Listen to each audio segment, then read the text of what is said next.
I am Marwan Cameron. This is The Conduit. It is March 25th. It is Thursday. We've got a great interview with KAIRE. We have Brenda Calderon, Deanna Martinez, and Alejandra Pulido with us tonight. Thank you for your patience. We had a few technical difficulties, but we are getting started now. So, ladies, if you want to come off mute and just kind of, introduce yourself, tell us who you are. We'll start off with Brenda. Sweet. Thank you. Thank you for having us. Hi, I'm Brenda Calderon. I am one of the KAIRE leaders, and I've been with KAIRE since it started. It feels like a couple of years ago now. 2020 really messed with the time, right? So I think it's been like 2 years. And I'm originally from LA. I grew up in LA and moved up here back in 2018, and have been farming up here since then and just getting involved in the community. And pre 2020 doing a lot of like community work, and now it's moved to like more virtual stuff, and it feels a little disembodied, but it works. Absolutely, for sure. Thank you for that, Brenda. Deanna. Hey, my name is Deanna Martinez. I'm a member of KAIRE, one of the newer members, and to be quite honest, newer to organizing. But what I'm not new to is the things that that I needed to prepare me for that work. So any of the learning around that, the information you need, the inner work, all of that stuff. And now I'm involved in a lot of things, in a lot of places, whether that's in regards to equity as it relates to health, or as it relates to the community, or as it relates to government now as well. So. Well, awesome. Thank you for that, Deanna. Alejandra. Hi, my name is Alejandra Pulido. Many of you can call me Ali, and I am one of the KAIRE leads. I joined KAIRE a little over a year ago now. I'm currently a senior at Bremerton High School. Can't wait to go to college. And, I feel like organizing just came so naturally to me, as I have 2 immigrant parents, and, I grew up helping them with translating legal documents and realizing, hey, our system is pretty corrupt. I want to fix this. So, yeah. Awesome. Well, any college prospects, that you're thinking about? The goal right now, my 2 dream schools are Georgetown and Stanford. Those Georgetown. are the dream schools. All right, awesome. Well, good luck with that. Thank you. Deanna, you said that you were doing some of this work before. So what made you want to dive in politically and everything else? I don't think I actually made that decision. I kind of feel that wasn't actually the path that I had set out for myself. Basically, what had happened was probably about 5 years back, maybe, I was diagnosed with an illness that was not curable, and that deeply affected my life. And what that did was it sent me into a place of trying to figure out where that was rooted and how did I get sick, right? So in doing that, I started turning up the roots, and the roots lead back to whether that was, historical trauma, family traumas, my own traumas from the intersections that I hold, of living in this society, in this United States of America. So then what happened was I moved to Bainbridge Island, and I thought that what that looked like was I would move to a place that was not the city, because at the time I was in the city, and I would move to a place that was more in alignment with healing, and that I would take that organizing work as I healed, that I would take that back to Seattle. And then I got here and I realized that's not what needs to happen at all. There is work to be done right here. And then I figured out that there was a lot of work to be done right here. And my first My first engagement was involving myself in a multicultural advisory committee that advises the Bainbridge Island School District. And so it was more about meeting people, building community, building those relationships, because if it's one thing that this last 4 years has taught me, it is that nothing moves without the people. Nothing moves without community relationships and building relationships. So I've been doing a lot of that. And now it's the time where I'm now using that. And so so that's kind of, I don't think I really chose it. I feel like it chose me. It chose you. Yeah. And I'm just somebody that, I don't work from a place of fear. I work from a place of love. I work from a place of integrity. And I work from history. That's what guides me. And that's how I explain things. And that's how I explain things to others. So yeah, I'm a history buff, and that's kind of where my approach, I guess, to this work. And when we come up against those barriers and wanting to get that opening, that window open of curiosity for those that have not joined us yet. All right, now that's awesome. I appreciate that. So Brenda, you said you moved up here from California in 2018. So what made you move to Washington? What was it about here specifically? Yeah, I started farming. I grew up in LA. I started farming like full time in 2017, and I had moved to Colorado and was farming out there, but it was just too dang cold over there. So I was like, yeah, this isn't gonna cut it. And so as I started looking for different internships and stuff, I came up on one it was a shared internship between two farms, one on Bainbridge Island and one in Paulsbo. And they were both like women-owned farms. And I really love working for women in the farming world. There's a lot of like sexism, obviously, right? And so a lot of limitations in what you can learn, because generally men don't think you can do things like operate tractors, or, they're afraid that you're going to break them. They just break sometimes, but so that really pushed me in this direction. I was between a place in Pennsylvania and here, and I had a beanie that was like a Rainier beanie, and that I bought in Colorado, and I was like, that means I have to move to Washington, right? Like, it was a Rainier beer company, which I didn't know at the time. I ended up moving up here and really ended up sticking around because a lot of the farmers in the community, the farming community alone was just very welcoming, but they were doing a lot of social justice work and were really involved with like Kitsap surge and stuff. And so that's really what made me stay. Well, that was one of the contributing factors, aside from like the natural beauty around here. But a community that was not just like doing things for themselves, and they were looking out for other folks and really showing up throughout the farming season, which is, the summer is like the peak and the hardest time. And they were always at meetings doing the work. And that really inspired me to stick around and stay here. Well, you know what? That's awesome. I want to follow up on that because I'm truly ignorant in this space. So, one, I didn't know there was a farm in Bainbridge Island, and did you say Paulsbo? Mm-hmm. Yeah. And they're women farm owners. So tell us about that. What's grown there? So on Bainbridge, I worked for Bainbridge Vineyards, which is like the only winery on the western side of Washington that actually grows all of their grapes here. So they grow all of them on the island. And Betsy Whittick she's like the operator and co-owner. I think it's like cooperatively owned.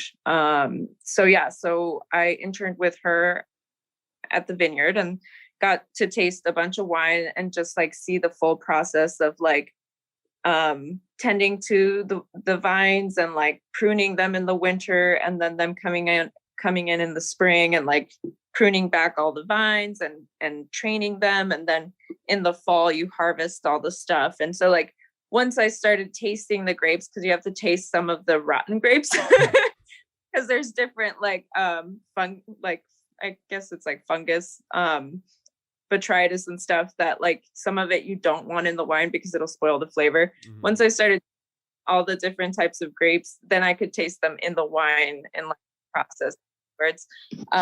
So it was really neat doing that. And then the other farm in Paulsbo. So there's like there's actually a lot of local farms that have sprouted up, that are working sustainably and who take volunteers. The farm in Paulsbo is called Full Tilt Farm.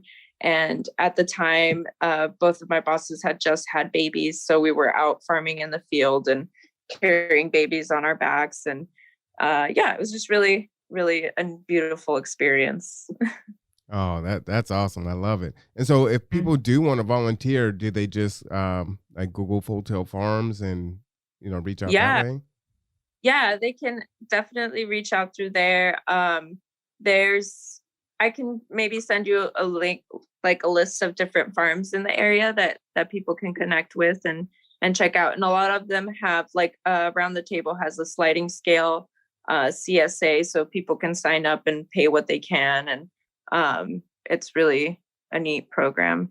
Oh, nice. All right, well, I think it'd be great for folks, one, they can volunteer, and then two, a lot of people are cooped up, so to give them something to do and they can learn a skill. Yeah, I think it would be awesome. So I definitely want to push that out there for sure. Mm-hmm. Well, I submitted the questions to you ladies, so I'm just going to go ahead and just start asking those. You guys can just kind of jump in how you want and answer them. And obviously we'll kind of deviate as we just did here, because you'll say something and we'll go down a rabbit hole, because rabbit holes are fun. And we'll just kind of go on from there. Sound pretty good? All right. So the first question is what do you think about Black History Month? Just kind of your thoughts on it. I think it shouldn't be a month. And I think that it shouldn't be Black history. It should be our history. Awesome. Yeah, I agree. Right. A month is too short and is not enough for all the work that we've benefited from from Black folks in America and around the world. I think for me, it's been incredibly enriching to just teach myself about Black history, because obviously that wasn't something that was taught in school, and or it was just brushed over. So it's been really enriching to like learn more about other figures other than just like the central figures that we're taught about, right? And the more controversial people, and just really relishing in like the strength and the courage that is exemplified by so many Black leaders and revolutionary people and revolutionary ways of thinking. I've tried to read more Black literature, and it's just been really amazing to dive into a whole different world. I think the last one that I've read was Ta-Nehisi Coates's The Water Dancer, and he interweaves a lot of like history into it and magic, and so it's just like really a beautiful novel. But yeah, Black history definitely needs to be at the forefront of everything. Oh, thank you. And as a student at Brampton High School, the Brampton School District is quite diverse, compared to like Bainbridge or schools in Paulsville, and I really appreciate that. So when Black Student Month, Black History Month comes around, I really appreciate it, because I feel like it just gives a stronger voice to like our Black Student Union, and like our teachers really do their best to like give us facts that we don't really know about forgotten Black history. But we don't even like really learn about. But I do wish there was more and more done after and before. Like I just feel like a month isn't enough, and there's so much more to learn. Well, Alejandra, you're a senior in high school, so you're still in school, so you're closest to it. What could they do different to be more inclusive and more diverse, to learn about all of our histories? Oh, I feel like it's not just like my school, but I feel like it would have to be the school system, either state level or federal, in the curriculums. Like in AP US history, I took. I feel like not enough, or at least it was too.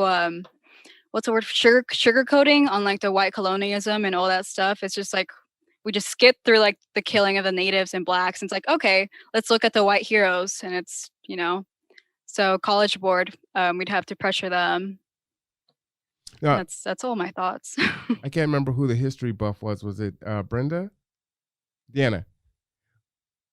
What are your thoughts on what they could do to start to integrate all of our history together and not have it be something that we kind of have to discover as an adult, but as children kind of coming up, to encourage that change? Honestly, coming from, so know that I'm coming from a place where for the last year, we've been working in Bainbridge Island to have a district improvement plan that involves a lot of the things that would be involved in equity of education, multicultural studies or the history, and the issue, I feel like, what could we do? I mean, we have so many years of this struggle.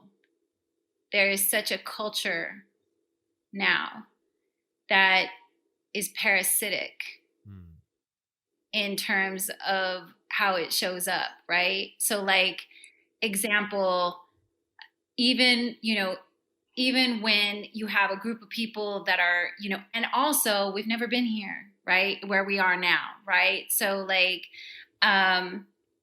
what I'm finding is that sometimes you even miss stuff, even thinking that and then a situation will come in and it will be like, oh, wait a minute, we didn't think of that part, right? Like we didn't, because that's how parasitic it is. It's just so in everything.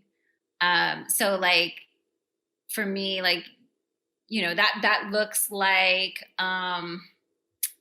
honestly, back to those community relationships, especially for a place like Bainbridge Island, that is 95% Caucasian folks. So it for me, a lot of the time, before you even get to that, like, I mean, yes, you were definitely pushing through those district improvement plans and you were definitely working on all those parts.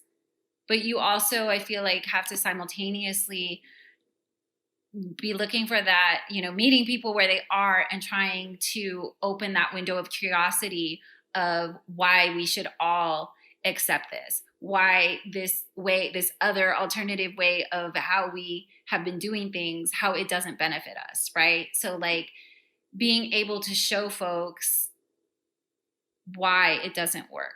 And just trying to get them to a place where they're questioning and have curiosity about that so that we can move forward with a lot of what the other, parts of that look like. Because if you don't, to a certain extent, if you don't do some of that simultaneously, you're going to have a lot of pushback in a place, right? And so you try to get as many people as you can on board. You try to pull as many people in to this as possible, I think is really the way to do it. Because the way that we've done it and the way that we've pushed things through has been all about community. The responses to the school district or like when things are, happening and moving, it's the people that are showing up in a huge, body of like, we care, right? In this one solidarity, movement of solidarity of like, we're showing up, we're paying attention. And that I feel like moves a lot of things. That moves most things. All right. Awesome. Brenda, I'm going to ask you this. I've been saying on many of the podcasts and conversations that I have with folks that I work with, that 2021 feels different, that many of us are out here doing our work in our spaces and we work together when we can, and it's intentional at times. But 21 feels a little bit more intentional. Would you agree with that? Yes. Yeah, I feel like 2020 kind of served as like the pause and reflect for some people, right? Some people were definitely not able or didn't have the luxury of pausing and had to just work through the whole time. But it still slowed things down significantly, I think, enough for people who were generally like zipping around or doing other things to like reflect a little bit deeper. And then it feels like 2021 is like where we've had like the spark now that we can start to move forward and start to like use those intentions or those reflections that we've made about, whatever, whether it's your work ethic or speaking about myself, like I'm definitely a workaholic. So it's like forced me to like really slow down and be better about my boundaries, my work-life boundaries, and with organizing work also. So yeah, I think I've seen it, I've recognized it already in a lot of people who are not generally as involved in either community or in the work that they do, that they're like showing up a little bit more authentically. And I feel like, yeah, like we're getting to connect a little bit deeper with people that we generally maybe wouldn't, because we've all been like starved of like human contact. So like when you do come into a person to person interaction or work setting where you're working with new people and stuff, it's been more open. I feel like people are opening up a lot more and being more receptive and like more giving in information about themselves or like what they've experienced in the past year, where I feel like other people don't feel emotionally vulnerable. So I feel like that there's a lot more of that coming through. Awesome. Alejandra, from your ninth grade year to your senior year now, would you say that you would agree with the sentiment that there seems to be a change? Is it moving in the right direction? Reflect on that if you would. Well, I don't think a pandemic is to the right direction, but well, I feel like the pandemic has given kids my age a way to mature somehow, at least realize, hey, we can't procrastinate anymore. Focus on our mental health, as it hasn't been as healthy. Sadly, we've had to say goodbye to a couple of kids my age in the past 12 months, so that hasn't been really nice. But I'm really hoping, as we have the vaccines coming out and the more going back in person classes, we will be going to the right direction. I'm just a kid going through life. Like, I think my freshman and sophomore year, I would have never seen this ever happening, ever. Like, I expected my senior year to go by perfectly, having those crazy dances and arguing in my AP Gov class about some silly debate, and then having a live in-person graduation, which may happen, but it still won't be the same thing as having like a bunch of like 500 people over at the stadiums compared to just bringing 2 guests. But pandemic wise, I think we are heading to the correct direction, though. I think I heard about the news of like the mutations of Brazil and the UK, so let's hope we don't go back to square one. Yeah, absolutely. All right. Again, this is Marwan Cameron. You're watching The Conduit. Tonight we have KAIRE with us. We have Deanna Martinez, Alejandra Pulido, and Brenda Calderon. We're having a really great conversation. I'm going to go on with the second question. Homelessness in the nation is a really big deal. Furthermore, we've got some issues here in the county, of course. And with the moratorium on evictions going to expire at some point in time, I don't think the government has really thought that through as far as the true impact that that's going to have on folks that haven't been able to pay their rent. have lost their jobs or lost their businesses. What can be done to reduce homelessness, either as it stands now or as the pandemic starts to dissipate and we kind of go into this new normal?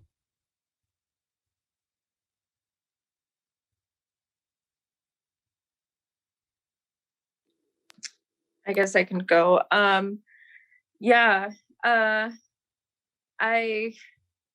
I feel like obviously our stimulus check was not enough for people to pay off rent that they've owed for months.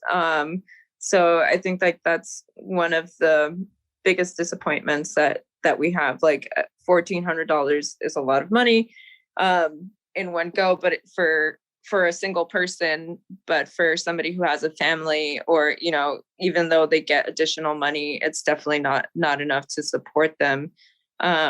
It feels like there should be some sort of like subsidy or like forgiveness in that way, for folks who can't afford to pay for their rent. And I mean, nobody should have to be unhoused because of a pandemic or in any circumstance, right? Everyone should have adequate housing and healthcare and everything.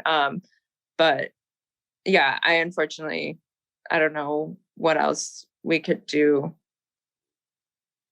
Deanna If we or were, Alejandra? I'm sorry about that, Alejandra. it's okay. I just comparing to ourselves to like other countries, if we were only able to freeze like all of the cash flow, the bank accounts, everything, just make it so that nobody has to pay rent or nobody has to owe so much money, then maybe stimulus checks wouldn't have been like such a huge deal. But we have corporate money in politics and everything that corrupts us, and what's that thing? It's just something that has drugged our country, but to make us owe what? I'm gonna think about it and then I'll talk again. All right. Deanna. And now, Alejandra, are you running for office? Because it seems like you already have the answers that Congress needs. So, Oh yeah, I just am. saying. I am. Yeah, I'll just piggyback on what Brenda was saying as far as like, yes, I think that in the immediate that's what needs to happen, and that's what should happen. In the long range, I think what I'd like to see happen, or what I feel needs to happen, in my opinion, is a culture shift, right? So the culture that we have right now, it often says to us to take care of us. It's all about individualism. So, and I think oftentimes we don't understand how, or we are not able to see how the issues that affect other people do affect us. They absolutely do affect us. I mean, I don't know, when I am coming from a place where like I've lived in Seattle for the last several years, and I've seen Seattle go through a lot of changes, and definitely one of the biggest changes is seeing the visible presence of so many homeless people. And also seeing a lot of people show up as, not in my backyard, right? I don't want to help, and I don't want that to affect my property value, and I don't want that to affect my situation. And so, and also, homelessness is criminalized so often. And so you have so many people out there that aren't actually, I think a lot of the time they're not seeing people as just homeless, right? They see a criminal, or they see a drug addict, or they see something else. And because of the culture that we have and have adopted, we decide that that's okay. That it's okay to not bring those people along with us. And so I guess what I'm saying is, ideally, that's what really needs to happen, right? For a real change, is it needs to actually take place in the individual. And a lot of the time that's where I'm working from too, is just trying to change the culture, because as long as we have this culture, and as long as we hold on to those ideas, everything ends up feeling like a Band-Aid. Absolutely. Alejandra, did you want to weigh back in? I agree with everything Deanna said. Actually, I even wrote that in my Stanford essay, The Change of Culture. So that really lit a light bulb. But no, trying to reword what I was trying to say, I think it's more of like, instead of trying to make our economy, United States of America, bigger, we have to like rethink how big it needs to be and maybe make it smaller and not involve so much imperialism and having other countries suffer. That's one. And then if only we could just like freeze our system instead of having it continue, because if we have it continue, then like we have our essential workers who are being overworked, like yes, they're earning money, but then we have our businesses that have lost, and then we have Amazon who is taking great advantage of this of this pandemic, and we have people ordering, and then we have our mailmen who are being overworked because there's so many people ordering stuff, and then those local businesses are they don't have any more customers, and it's just a whole nasty system that I think we can just dive in for hours, and it's so complicated. You know what? That's a really good segue to get into, the minimum wage issue. We know that Congress pretty much is not going to fight on that now. Seattle's just approaching their $15 an hour. Even if it had been passed, this wouldn't have been phased in until 2025. And to keep up with inflation, true minimum wage really should be somewhere around $28 an hour. So what are your thoughts on the $15 minimum wage? What do you think it should be? And, based on what we're faced with, our reality, what are some other things that we can do as we kind of look at these other problems?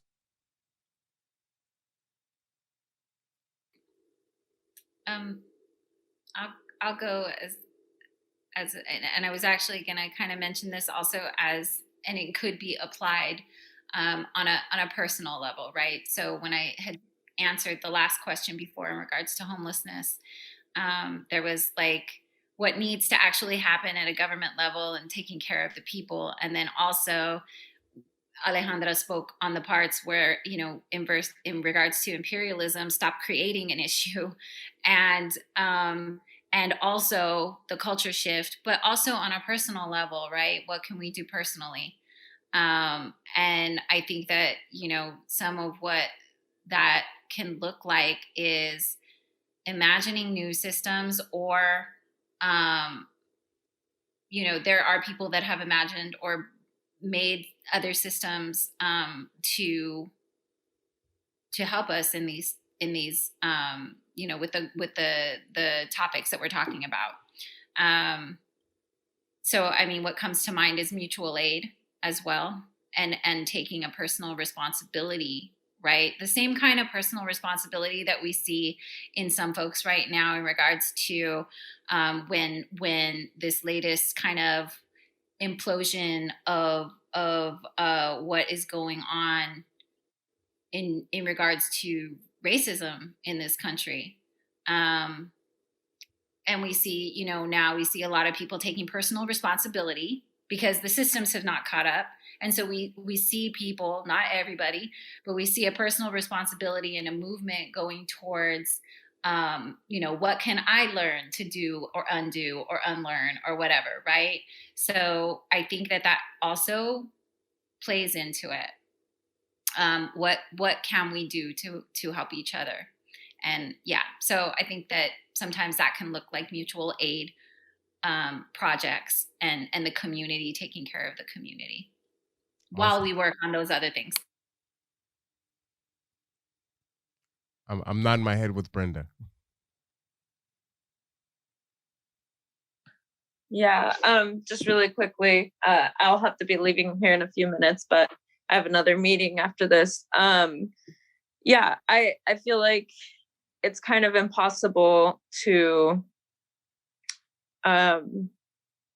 with capitalism, right, to fight, keep fighting the same fight of like raising the wage as prices go higher. And right, most places, in order to pay their employees more, have to raise their whatever they're charging. And so I definitely believe that everyone should be living at the same standard and like have the same value placed on them, that they would, that anybody who has like a higher skill level or whatever, it doesn't matter how productive you are. It should be about you just being intrinsically valuable as a human being and like deserving to live and deserving to have a living wage. I think one of the biggest problems that I see oftentimes with like corporations is like, if they're paying employees here a higher wage, then they're devaluing somebody else that they're outsourcing to in another country, right? So we're often being told that we're more valuable than a non-European country that they export labor to. And I really have a lot of trouble with that, or even with migrant workers who come in on H-2A visas that are often devalued in a lot of ways, and they're working here in the US. They don't have access to healthcare, and they're basically stripped of any access to their culture or to their community because they're often working rurally. So even the US, right, they're through our government, we are like exploiting people and specifically saying these folks are more valuable. Right, American people are more valuable, and the people who are coming in to work and do a lot of our labor are less valuable. So yeah, I feel like it starts just with valuing human life more so than money, and then capitalism and output, and that's really what needs to be reworked. Alejandra, before you go, your sentiment seems so simple and obvious, right? If we just value humanity first, it seems like all these things could be easily, almost overnight, right? I mean, we're the most powerful, richest, country on the planet. No one should be homeless if they don't choose to be, or hungry, or not have health care. We have too many resources, right? We have a surplus, and it's sickening that we exist in the way that we do. But before you answer the question, Alejandra, since you do need to leave, Brenda, I wanted to just kind of get your thoughts on anything that you wanted to share, because I did want to capture that. On either about CAIRE or. Yeah. So just really quickly, just wanted to talk about, and we can share some of the GoFundMe links that we're working with right now. CAIRE is definitely taking a stance, right? We stand in solidarity with Black lives. We stand in solidarity with what is it? Not anti-Asian, but obviously like pro-Asian solidarity. We're devastated at the acts of racism that and violence that have been inflicted on so many of our communities, especially like most recently the Asian community in Atlanta. So we've been really trying to work and support different people, and one of the people that we're supporting is a farming family. They're a Hmong refugee family that has been farming in Snohomish for a while now and has been facing discrimination for a long time. And they've accrued legal fees from their lawyer. And so right now they need support, and they need people to donate to their GoFundMe. And we will be trying to set up maybe like a panel to have more discussions about this with them, talking about their stories. So that's probably the only thing I have to share about CAIRE. And then I think Alejandra will have some more stuff to talk about. Okay, awesome. So what I'll do is I will share that GoFundMe And, for those of you that end up donating through us, as usual, our information is at the bottom. Do know 100% of the proceeds go to where you earmark them. We don't take out anything. So that's just important to mention as usual. But thank you so much for spending some time with us, Brenda. I hope to have you back. I'm sorry that we were having technical difficulties. And I know it's kind of, I'm asking these really huge questions, and there's 10 of them. And there's just not enough time to answer them all. But I hope you'll come back soon. And what I'll say to you is, as I said before, 2021 kind of feels different. Like there's more intentionality than it has been in the past. I've been doing this work for a few years. Yeah. And I think if we continue to do that and learn from each other and go forward, we're talking about, that individual responsibility that many of you have articulated. I think that is the path that we need to go. And as we grow our numbers in that, we will see, exponential change quicker than slower. I think this could be a rapid turnaround for us. Definitely. I hope so. Well, thank you so much for coming.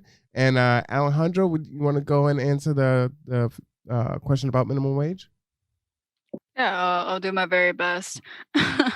So I feel like this whole minimum wage, it's just to protect the people. I think it's since we're in a capitalist or mixed economy country, we have these people who want to be rich. And in order to be rich, you have to have people work for you. And in order to have the most money, you have to pay people either below or at the very minimum wage. And then we have people arguing about the minimum wage will either raise inflation or cause prices on products to go up. So I just like Brenda and Deanna mentioned about this is all if only people actually cared about each other and we stopped putting so much value on some things that don't really matter, then we really wouldn't have this issue in the first place. So I'm for the raise of minimum wage. No, Alejandra, I think one of the things that's important for us too is, we so often are pitted against each other, right? It's my interest against your interest, and everything is so zero sum. But as we learn and, we get to the truth and the crux of things, then we can figure out that that's exactly what they're doing, and then find, the synergies that we can work together and go forward, because it really is just all a lie, right? But they've been telling these lies for hundreds of years, and it's been very effective. And so it really is up to us. I'll say what I'll say about Donald Trump is the Black community has been saying fake news forever, right? You go back before Rodney King and everything else, even when things are captured on video, it's like, oh, well, did it really happen? We need more information, yada, yada, yada. And then we continue to see this decade after decade. And it's like, okay, so we are critical thinkers. We understand, we know. So when do we just say, what, enough is enough? We're not going to take it, from the mainstream, from, the institution that is designed to keep us fighting each other and not moving forward, and then start to build those synergies and build those communities. It's just always very perplexing. I was having a conversation with a gentleman yesterday who just started a nonprofit organization up from slavery. And I'm like, how is it that our people are still so asleep, en masse? I mean, there's a lot of us that are out doing the work, but there's still so many of us that are, they're going along to get along. And it's so frustrating. Like, I don't have an answer for that, but it just blows my mind. Yeah, I see that in a lot of our communities, actually. And I see that just as a byproduct of what we have, right? So we talk about racism, but we're just kind of or at least from where I'm standing, we're just starting to have the conversations within our communities, though, our communities of culture, that talk about how we have internalized some of these things. And I think that that's really what keeps us there, is that we have now in a lot of ways been broken. And because of the consistent traumas that have come with all of that, we found our coping mechanisms, right? Or our trauma responses. And that's how we, because we all individually deal with that stuff differently. And so, but yeah, I think that's what, if I'm not mistaken, that's what I'm hearing you talk about. Or at least that's how I'm receiving it, is that, not understanding why that still is, and why sometimes we still have to convince, our own communities of color to join us in these fights. And I feel like it's just goes back to that culture. Even when we, James Baldwin has a part of an essay where he talks about buying a ticket to whiteness, and how we, none of us arriving here were white. And, since white is a social construct, it's something that a lot of communities have had to do or they felt that they had to do it in order to survive.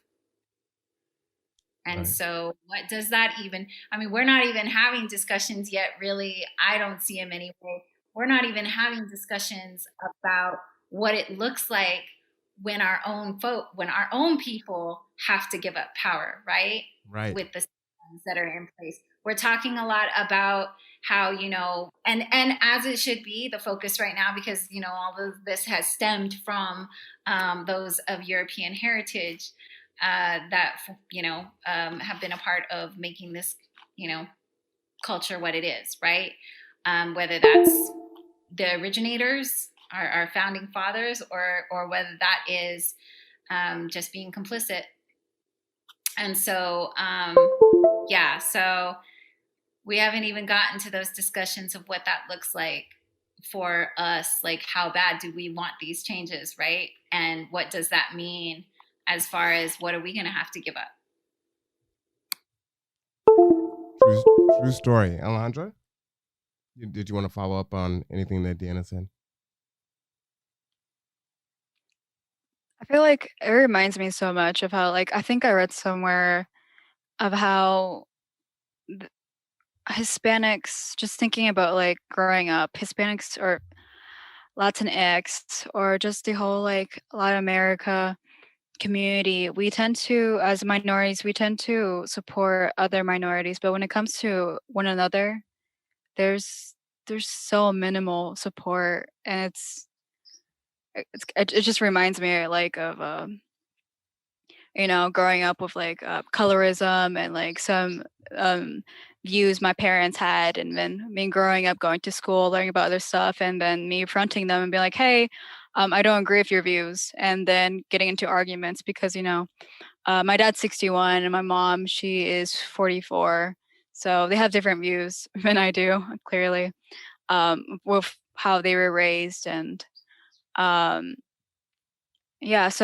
during the Black Lives Matters protests, and then we had ICE, I feel like there were very few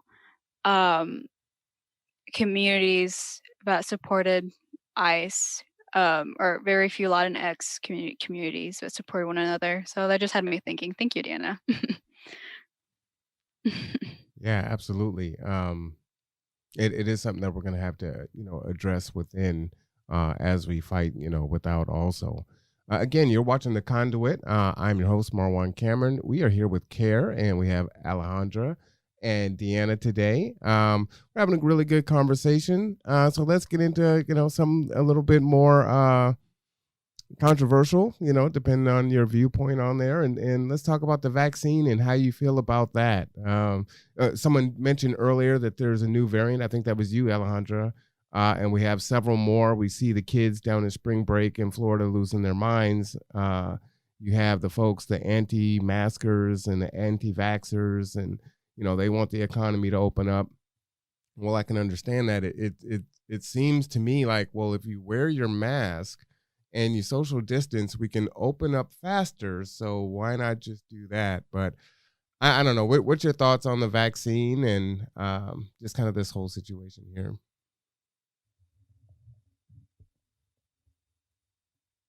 Alejandra, you want to jump in? Who wants to go first? I mean, I can go first. Okay.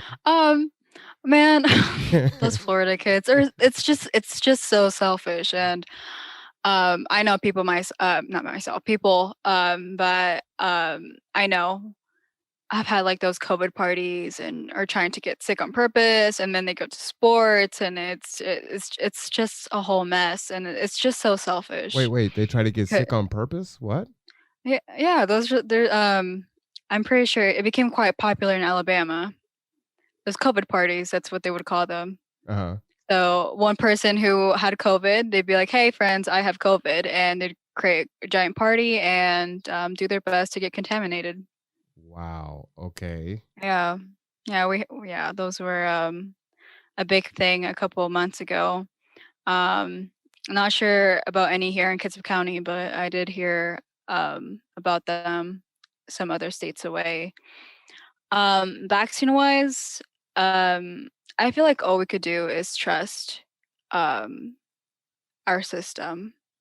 It feels like people are trying to blame politicians for their own actions and blame politicians for something they don't really have much control, as our government is just trying to encourage, and they can just put like a line to what people can do, and of course people are not going to want to do it. It's just, I think there was this example of how like seatbelts while driving while in cars is for our own safety, and it's just like it just feels like common sense to get the vaccine. And then there's like the conspiracy theories about actually have family members that believe in like the microchip and I don't know, some other silly stuff, but I think it's been proven to be false already. So I'm for the vaccine. I really hope my parents are able to get it. My parents have not gotten a single shot yet. So my parents are immigrants, so I'm just really hoping that they get around to it. Do you think that they will when they have the opportunity to? Or are they apprehensive? Since they came here pretty much on scratch, they're still learning English. They've been here for like around 20 years now, and there's been like very little access or little very information to know of. Like I hear like my friends' parents already gotten their second shot, and I'm just here like, well, we have no information like what's going on, since they speak Spanish, and I came from Mexico, and I know my grandma and my uncle are planning to get their shot this week or tomorrow. And yeah. Well, we don't really know much. Well, what I'll say about that, I'm part of Professional Leaders of Color, and the Marvin Williams Center is going to set up a vaccine center on April 10th. Will be their first rollout. They're going to vaccinate 75 to 100 people, and then they're going to have a huge May 1st event. It's going to be like a super vaccine fair with very low barriers as far as getting the vaccine. I don't know if they'll have the J&J one, but my company will be involved with providing transportation and things like that. So let's definitely stay in touch, and I'll make sure that you're up to date on information. You can pass it around. But we will be able to get people back and forth to get vaccinated when they need 2 shots or 1 shot or whatever the case may be. Oh, thank you. That is very sweet. I'm just really excited to get my vaccine whenever that is, so that I'm able to travel and go back to normal. Deanna, what's your thoughts? Wow. What are my thoughts? I have a lot of them on this. So a lot of the time I feel like I am in this space of understanding, like, okay, so what came up, as far as some of the reasons around why some people are not wanting to, or concerned about vaccinations. My feelings about that is that a lot of the communities of color have every right and reason to be suspicious. historically in this country, we don't have a really good track record in regards to how we have treated communities of color, in regards to medical testing, consent. Excuse me. That was not a COVID cough. That was just but yeah, so I like to hold space, I guess, for that part. I've heard, different reasoning on,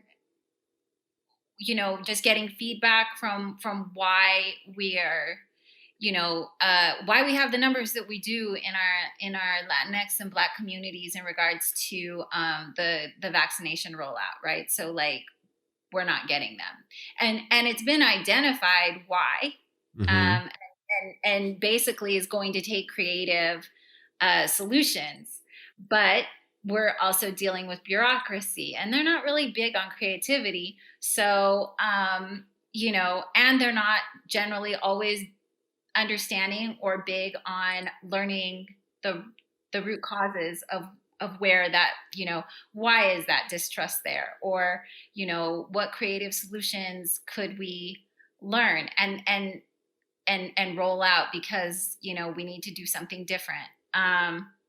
So actually the last month, especially, I've been involved in a lot of conversations about vaccination equity, and how it's affecting our Black and Latinx communities, especially. And I've also had some conversations with folks from those communities as to where they are, where they stand on it. And I think that we also, like, something that I, again, have not heard a lot about, but I've wondered about, and I feel like could be a thing, is that when we look at folks that are not wanting to get the vaccination, or, suspicious, or don't have trust, or whatever, again, I understand why. And there are real reasons why behind that. But I also think that I'm hearing something having to do with, what does it look like for a person that is consistently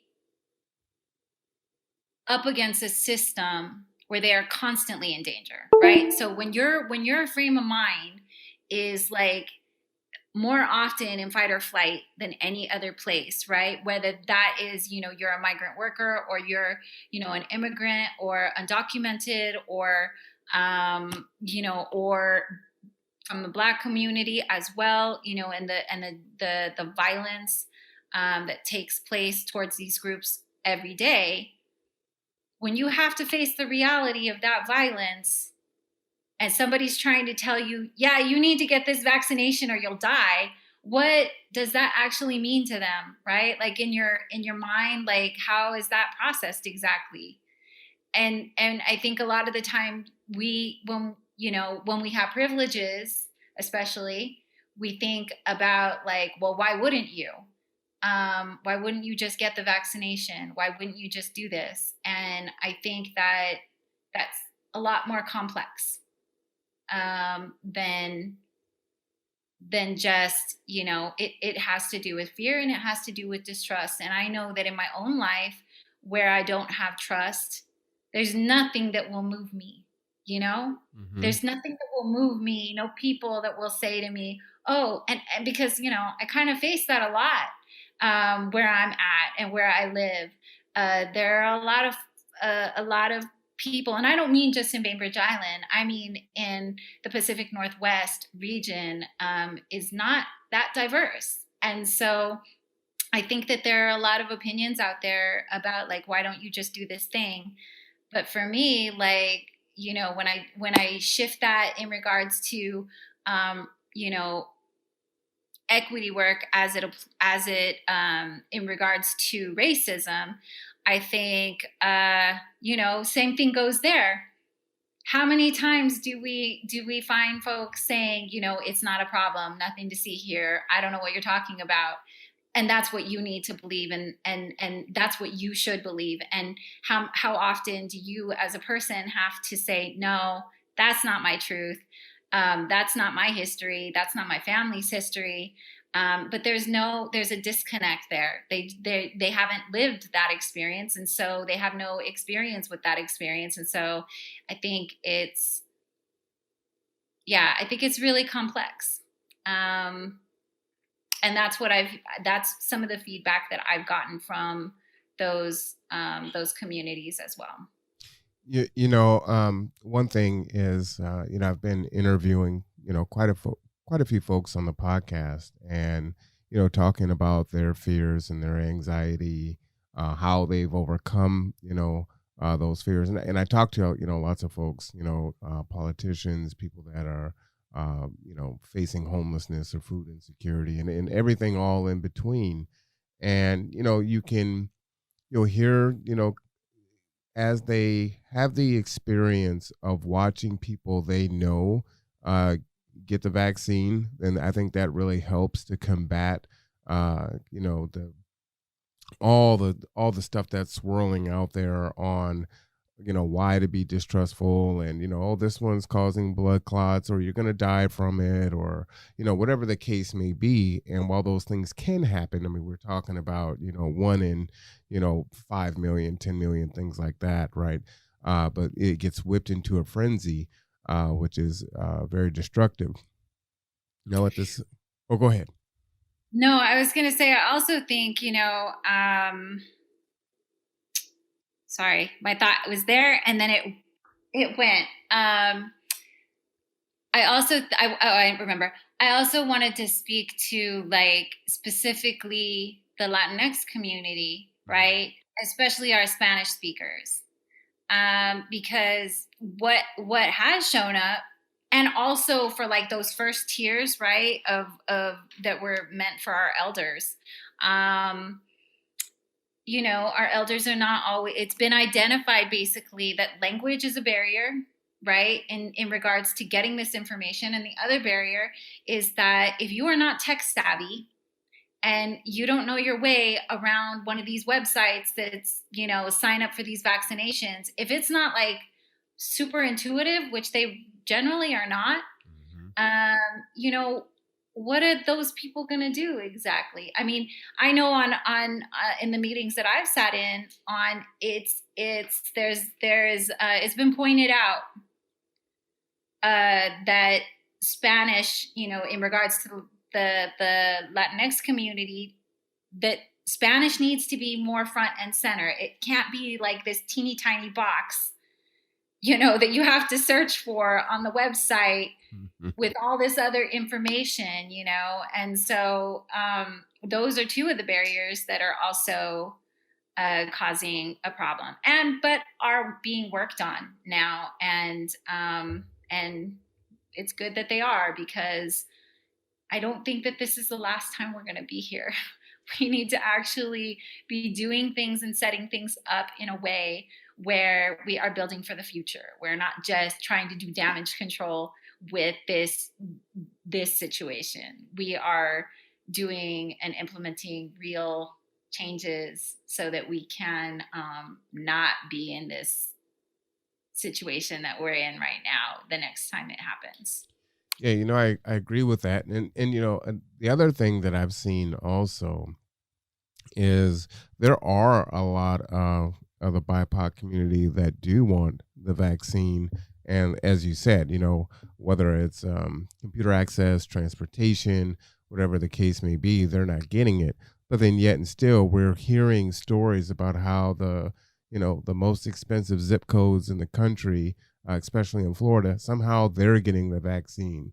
And then we get scapegoated to saying, well, these folks don't want the vaccine. It's like, well, some of us don't, but we're not a monolith. There are many of us that do, and we don't have access to it.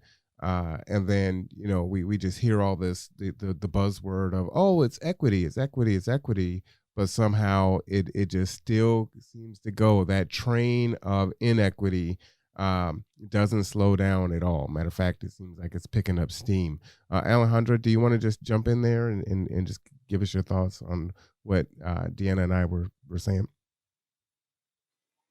Well, it just makes me think of how the US has left many countries without vaccines. And I feel like it's going to do more harm worldwide because, oh, man, it's just US imperialism going back at it again. Personally, my father, my dad, he doesn't know if he wants a vaccine or not because at first he listens to these theories and he has a right to not want vaccine. You know, he always claims about like, oh, I'll be fine. We never get the flu shot. I won't get sick. And if I get sick, oh, that's the end for me, because he's just so tired of living. And that's just a sad thing to say as his daughter. He's installed carpet for 20 years now, and he's 61 years old. That job can kill him, and his health wise, it's not doing him any good. But going back to the vaccine, I remember I was talking to my music teacher about this, and he said that he was on the website for 2 hours because when it kept reloading to put his time slot in, when he would go to the next page, his time slot was already taken. He had to go back, and it feels like the system currently is unorganized and it's not human friendly. Is that, should I say that, human friendly? Yeah, it just seems so disorganized. So I have no idea, because I'm currently 17, so I probably won't be seeing the vaccine until like maybe August, July. I have no idea. And as my parents, who I repeat, are immigrants, I think Brenda mentioned that at Kayak a couple days ago, they were vaccinating a couple people, and we heard about it, but it was too late. I asked my dad, "Do you want the vaccine?" And he said no, because he's afraid he'll have a bad reaction to it, and then he's afraid that if he has a bad reaction to it, and as he's the main person who takes care of us and brings in the money, then we will be in trouble, my mother and I, and it's just really bad. So that's my thoughts on it, as a reflection. All right. Thank you for that. It's it's a tough discussion. It's not easy to have those conversations. In full disclosure, I have not been vaccinated, and I can receive the vaccine. And as an organization, as essential workers and the things that we do, there are several of us that have comorbidities, which would give us access to it. But we are in the group of folks that are apprehensive and not really trusting, right? And, seeing that this vaccine was created so quickly, just wanting to kind of take a wait and see approach. And we have these conversations often in our group. And even we are starting to slowly kind of change our minds and I think the conduit's been good for us individually, in the sense that, folks that we trust, people that are our friends, people that are here doing the work, are saying, hey, yeah, I got the first shot and this is my experience. I got the second shot. Yeah, I got a little sick, or my arm was sore, or it was fine, And again, they didn't, get a blood clot. They didn't die. They didn't grow, a third arm or anything like that. And they're okay, right? And they're fine.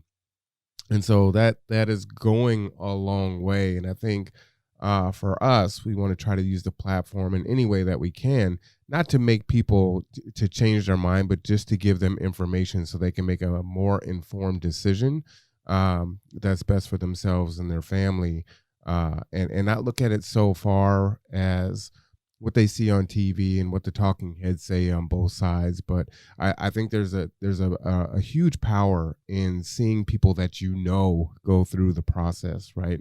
I'm not going to think that my friend is lying to me. You got the vaccine, you got it.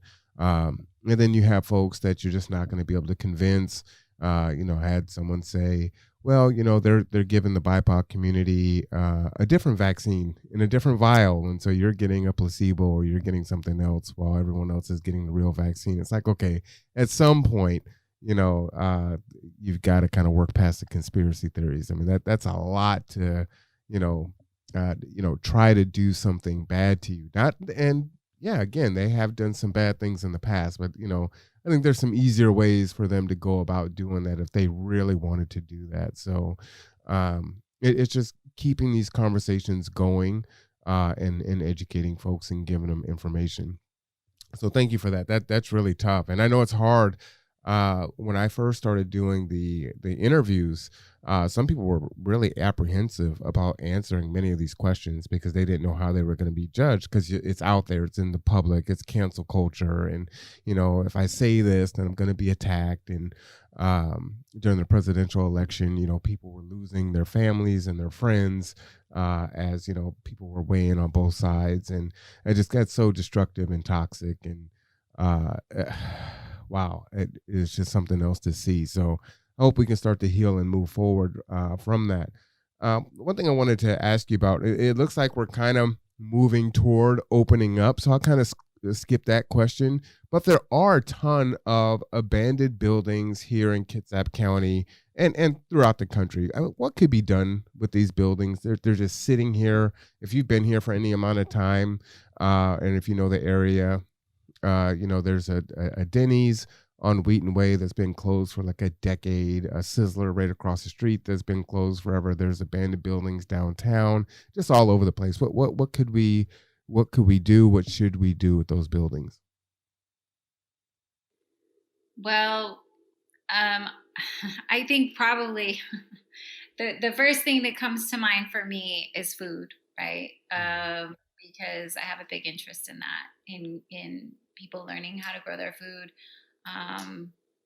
and also just all how that touches so many different issues. But also is a very healing experience. It's a community builder. So I would love personally to see those areas. I mean, I guess the problem is who owns that property. If it's city owned or if it's privately owned, right? If it's privately owned, I think that we should. One of the things that we could do is approach those people and see what the options are. Maybe they're in a hard place, right, where they don't know what to do and they want to help, and they have this property, but they're not seeing the possibilities or the space reimagined. So I think that one of the things that we need to do is we need to have a lot more people that can imagine something different. Because I think a lot of the time, at least for me personally, that's where I'm at.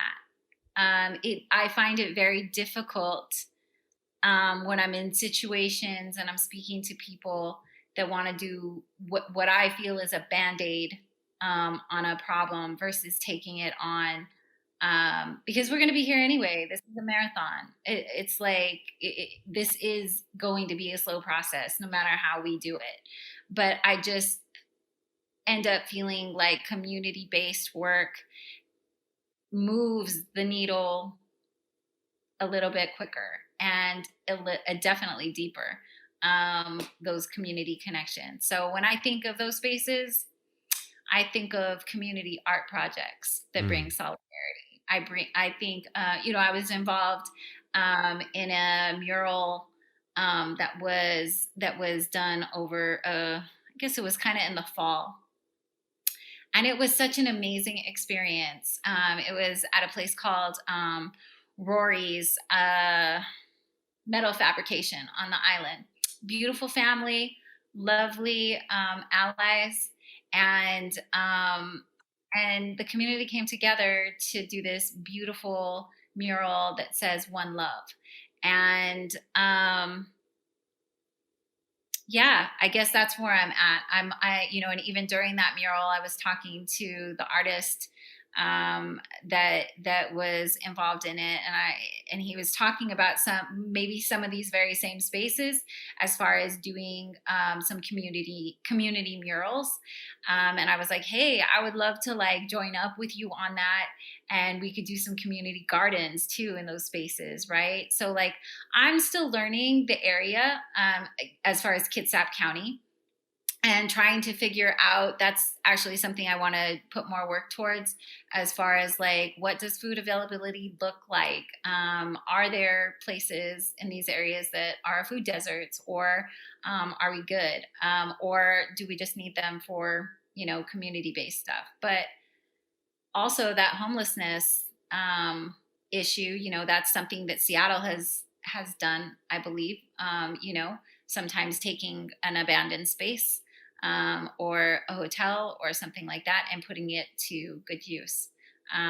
Whether, whatever, wherever that need is, whether that's homeless or, assault survivors, domestic violence survivors, people in need, whatever,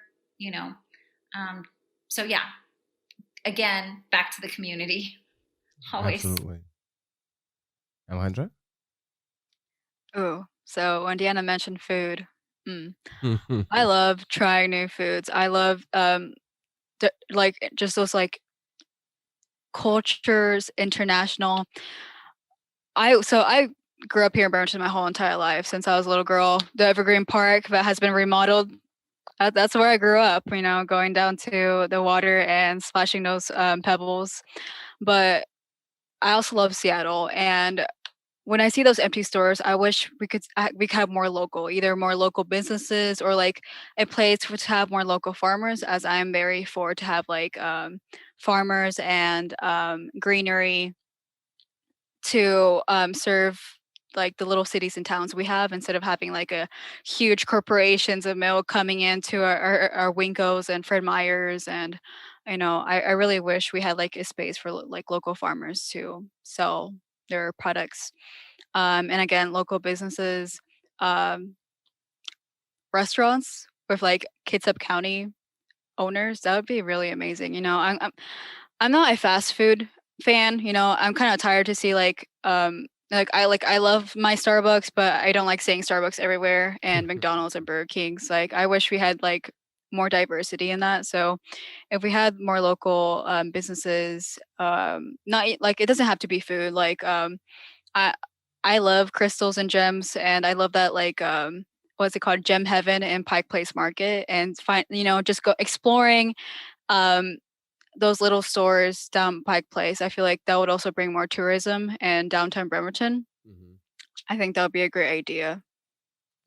Yeah, I Yeah, love I it. also think going back to that, piggybacking on what Alejandra said, and then also going back in the conversation that we're having in regards to, there's going to be more fallout, basically, as far as small businesses. So it would be great, ideally, also if the government could work with either city ownership or private ownership of properties, to not only help the people that have lost businesses, right, but also to help our youth, right? So right now, I'm the mom of young adults, and so when I see their situation this year, they were ready to get out and do all these things and get it done,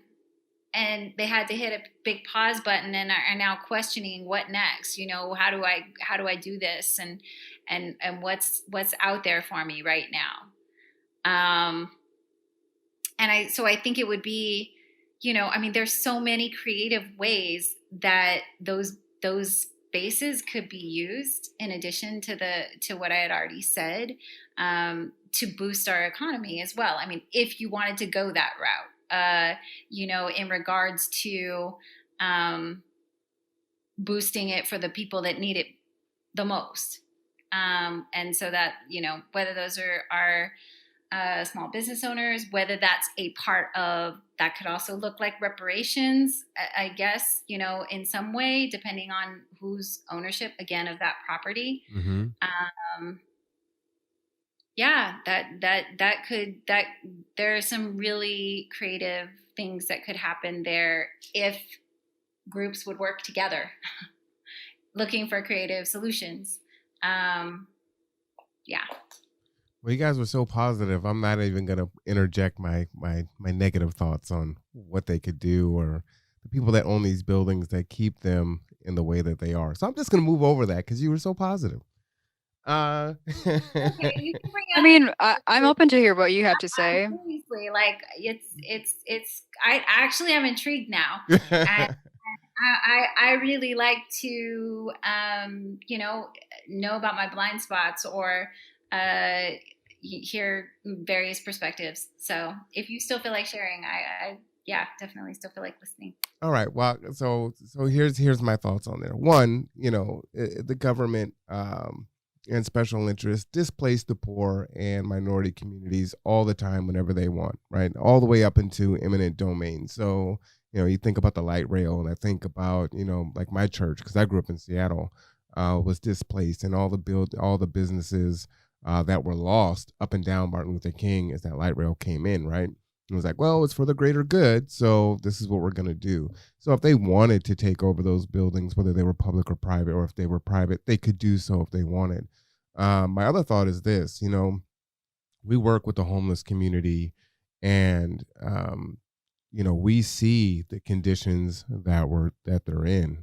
And right now, again, there's budgets and there's, I'm acutely aware of a finite amount of money and trying to make it stretch to do all the things that need to be done. And I'm not envious of our politicians that have to make these decisions and make the city and the county government go. But at the same time, right, the emergency shelter isn't going to open until it's 32 degrees, as if, 33, they'll be just fine, or 38, right? That's tremendously cold. I don't sit in my house under, about 70 degrees. So I couldn't imagine, even being outside at 50. But then what is said was, well, or is, we can't have the homeless in these abandoned buildings because they could get hurt or they could sue or they could do these things in this nest. Not safe for them. And I'm thinking, so it's safe for them to be outside in freezing temperatures and exposed to the elements. So let them sign a waiver, go and start kind of a job readiness program and let people go in and remove some of the dangers, pay someone to kind of be a steward of the spaces if that's what it takes. And if it's about money and you don't want to just take the building from people, because I know that, through tax shelters and things, they can depreciate an asset in certain ways to where it actually they'll lose money or actually make money if they don't sell it and they just let it sit there, right? It's more beneficial for them to allow it to do that, right? But then that's called blight. So, when they want to move the homeless out of downtown, then, well, we've got to do this, that, and the other, and then there's funds and everything else. And so it's just as you said, I think the different ideas that come in, and food has been one that's come up before. Some other folks talked about entrepreneurship programs, right? You've got a building and maybe you have different booths and people can, sell, food or fruits and vegetables or things that they make and whatnot, and create bazaars and things of that nature. So all of those things I think can be done. And should be done because we have these things, right? We have all these dead cities all over the country that need to be revitalized. And as we start to work on our infrastructure, on our bridges, our fiber optics, and everything else, we're going to need the skilled labor. So it's like, well, let's go ahead and get that started now. Let's start empowering people, paying them a livable wage, and I think that's how all of these things can really start to go together. So I try to put a positive spin on it. Still, but that's kind of my viewpoint on it. Marwan, I'm thinking that Miss Karen Vargas. Yes. Yeah. So she says something to me sometimes when we're talking, and she says, this can look however you want it to look, however we want it to look, right? And so when you're talking, that's what I'm thinking about too. Like, but that's the place that we need to get to, that Right. we're not really at. Whereas, like, we need to start imagining and being able to have that power from within to say, this really can look however we want it to look. And why are we following directions from people that have never been where we're going? Facts, facts. And I have a philosophy. I tell people that I don't lose, right? People look at things like it's either a win or a loss. And I tell folks that I either win or I learn. And so you try something, and if that doesn't work, then you try something else. But that's not the reason to not try because, well, we don't know if it's going to work. We've never done it before. So let's go ahead and give it a try. I mean, we'll think about it, and have a plan. We're not just going to, drive down the street without our hands on the steering wheel, but we don't need a committee for the committee for the committee. Let's come up with an idea. Let's try that, integrate it, make some changes, and do what we can to really make immediate change. And so when I started my nonprofit, I started out of my house, and it's like, my niece was sleeping in her car outside of the old Taco Bell. Her and like 15 or 16 of her friends were homeless, and that's how they were living. And it's like, I can wait until all the conditions are perfect and we've got enough revenue and we've got a building and all the resources and all the support, or I can start now and start impacting people's lives, right? And someone told me, I was in a training, and I'm a very macro person, right? I want to help as many people as possible. I want to help tens of thousands. I don't want to help 200 people. I don't want to help 20. And what was told to me was, the impact that you have on helping the individual may be greater than the impact that you have on helping the many. So don't get caught up in, I've got to help so many people. And that actually refocused us as an organization. And so that's like the biggest thing that I like to share with folks. It's like, don't worry about trying to solve the whole problem. Just start trying to help people and change their lives individually. And it'll start to ripple out from there. I agree with that 100%. 100%. Yeah, for sure. All right. Well, you're watching The Conduit with Marwan Cameron. Our guest is KAIRE, and I'm speaking with Alejandra and Deanna. Let's go ahead and switch and talk about friendship. This one can be a tough one for young people and old people at the same time. So how do you guys define friendship? What makes a good friend? What do you look for in a friend? And how are you a good friend to others? You want to go, Ali, or would you want me to go first? Oh my. Okay, I guess I can go first. It's because we go to school and then we call everybody our friends, but are they really our friends? I'd say personally, my friends, I have like about 3 or 4. Those are what I call friends. And then we go to acquaintances, my peers, who I get along very well, who I can just socialize, who, if I were to call an emergency, I'm not sure if they'd be there for me, and I don't blame them because, the circle isn't as tight. And then we have my classmates, and then it goes on like that. To me, I just feel like friends are those who really are there to help you and support you when they can. They're there to always applaud you, um, and yeah, I don't really think about it because it sometimes feels like I'm a lone wolf. Like I'm okay with being by myself in class or like working by myself or um, I'm not like I'm a social bird or whatever they call it.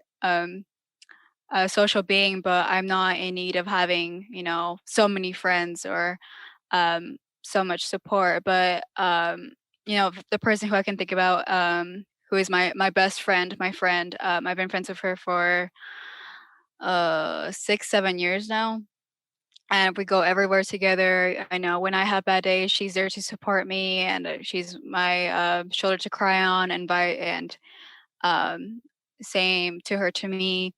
Um, and I feel it sometimes feels like we're opposites, and they say opposites attract, and it's just really funny. because I help her with her confidence and pushing her out of her comfort zone. And then she's here to ground me and to stop me from doing something really crazy. So that's how I see friendships, or the friendship I have. I'm very grateful for. And yeah, that's friendships Awesome. for me. Deanna? Yeah, I think that's actually a really big question. So I'll try to answer it as best I can. I think that friendships can, as far as the first part, or the first part I'm going to address as what I think you said something in regards to, like, what does that look like? What does friendship look like? Mm-hmm. And I think that kind of depends on where you are as an individual in your journey. So for me, I'm in a place where I'm in full authenticity. And so for me, I need to be in friendship with people that are wanting to show up that way. And so that's where I'm at right now in terms of that part of the question. I agree with Alejandra in regards to, like, I don't know. I grew up being told, when I would go to my mom about my high school friendship woes and upset moments, she would remind me that really you're lucky if you can count your friends on one hand. My mother said that too. Yeah. So Yep. I grew up with that idea of, like, and also I've always been me. I mean, I'm more me now, but I've always been me. And what that means is I don't work from a place of fear. And so, and I say a thing when a thing needs to be said, and I'll take the repercussions from that. And so I don't think a lot of the time, or at least it's been my experience in the past. I don't feel like it's my experience right now, because I've really found myself now, right? But I feel like my experience in the past with that has been, you lose a lot of people that way. You lose a lot of people that way. So, and they're not going to be here for that. But I think as I've matured, and especially in this time that we're living in right now, this year has been an amazing time to build those relationships. So I've made some additional friends during this time that I work with as well. So, and I feel like those relationships are really strong, and are tested, with the time that we're living in.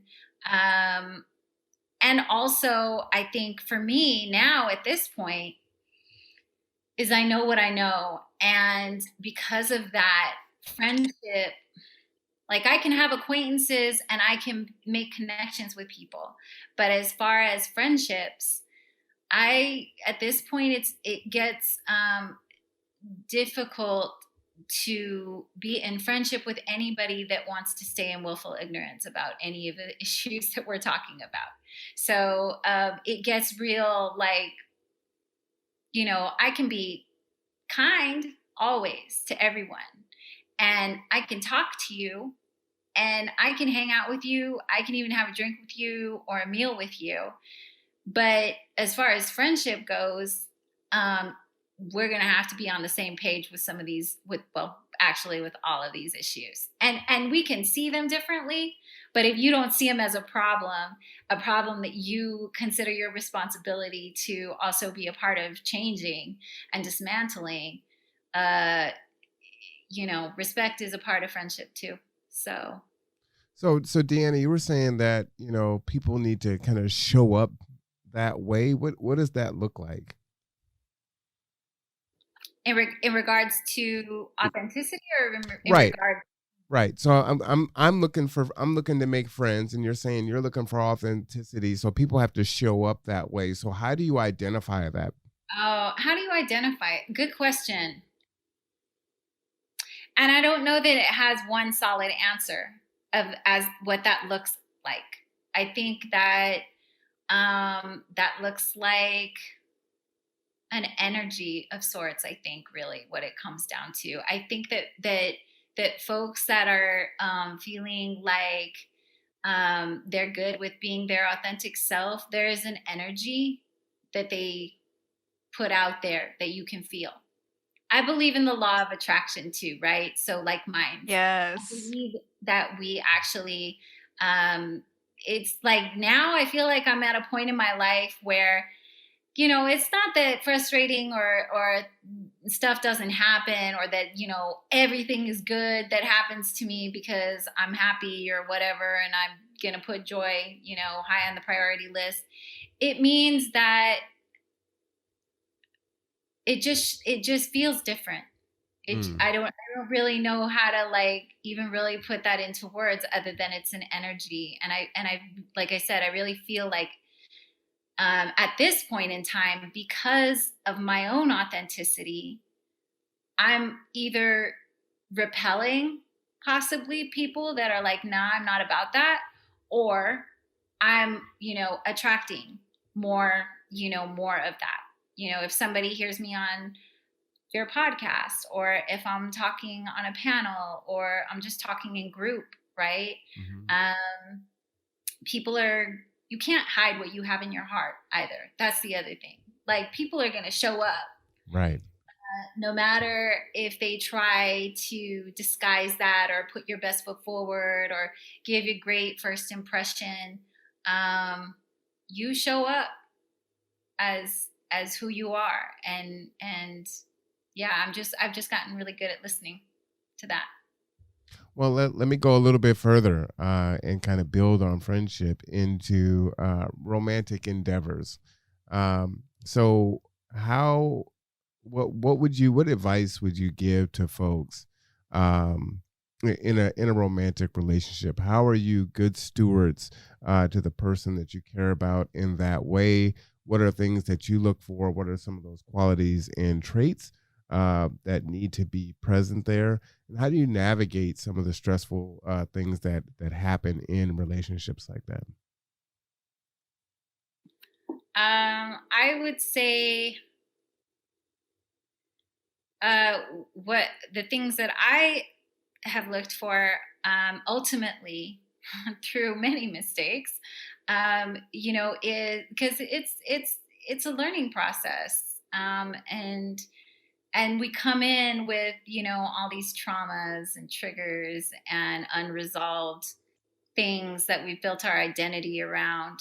So there's that part too that we got to get through a lot of the time to have authentic relationships. But I think one of the things that I look for is knowing that we don't stay the same and hope, and that's a good thing, right? Like I see that as a good thing. I don't want to be the same person exactly that I am today, even in 2 weeks. I want to be better than that. You know, I want to know something more of something. I want to learn something.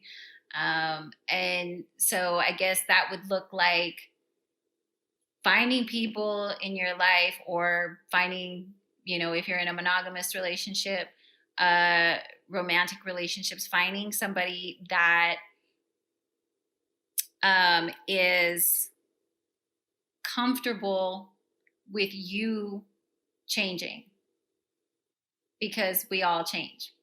And if we're not changing and if we're just staying, you know, in place, I think that's actually what causes a lot of problems, right? Sometimes when we get in relationships, there's one person that's like still, you know, wherever they're at, you know, I'm not implying that there's a good or a bad with the high and the low, but if we're moving in relationship at different paces, I think a lot of times that can cause problems. I also tend to feel as somebody that is technically an older adult, that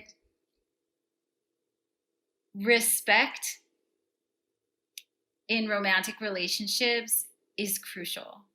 So I really feel like, yes, love changes though. It has different expressions. It can change through time and it can look different in a long-term relationship. I don't think that anybody that's been in a long-term relationship can say it stayed consistently the same, right? I mean, you start in your 20s or you're 25 and then you're, over on the other end of 45, that's going to look different usually. And so I think what's more important at that point is, yes, love is always important, but also respect is really crucial. Because, I mean, at least for me in my relationships, that's just something that once I lose it, if I lose it, it's just not something I can get back. It's gone. Yeah. And I feel like there was a third part to that question. So if I missed it, you'll have to ask me again. No, it's okay. Just jump back in if it comes to you, or if you're feeling something else. Alejandra? Okay, as a 17-year-old, haven't had much experiences, but I have been in toxic relationships, and to any of the teenagers and young adults that can relate to me, personally, so far what I've discovered is to not force anything. You can't change a person. I've had my I can fix this project phase already. Yep. Not very hot. So and it feels like a lot of kids my age are really focused on trying to find a relationship when really it feels like I'm not sure if it's like either the hormones or either if it's like genetic or something, or it's just like a trend culture. I don't know, but right now I am more focused on my career and me personally. I'm still working on myself. I'm still growing as a human being. It feels like even once I am an adult and even after, we're still growing. Like Deanna said, we can still become better human beings. We can still fix things and habits and so on.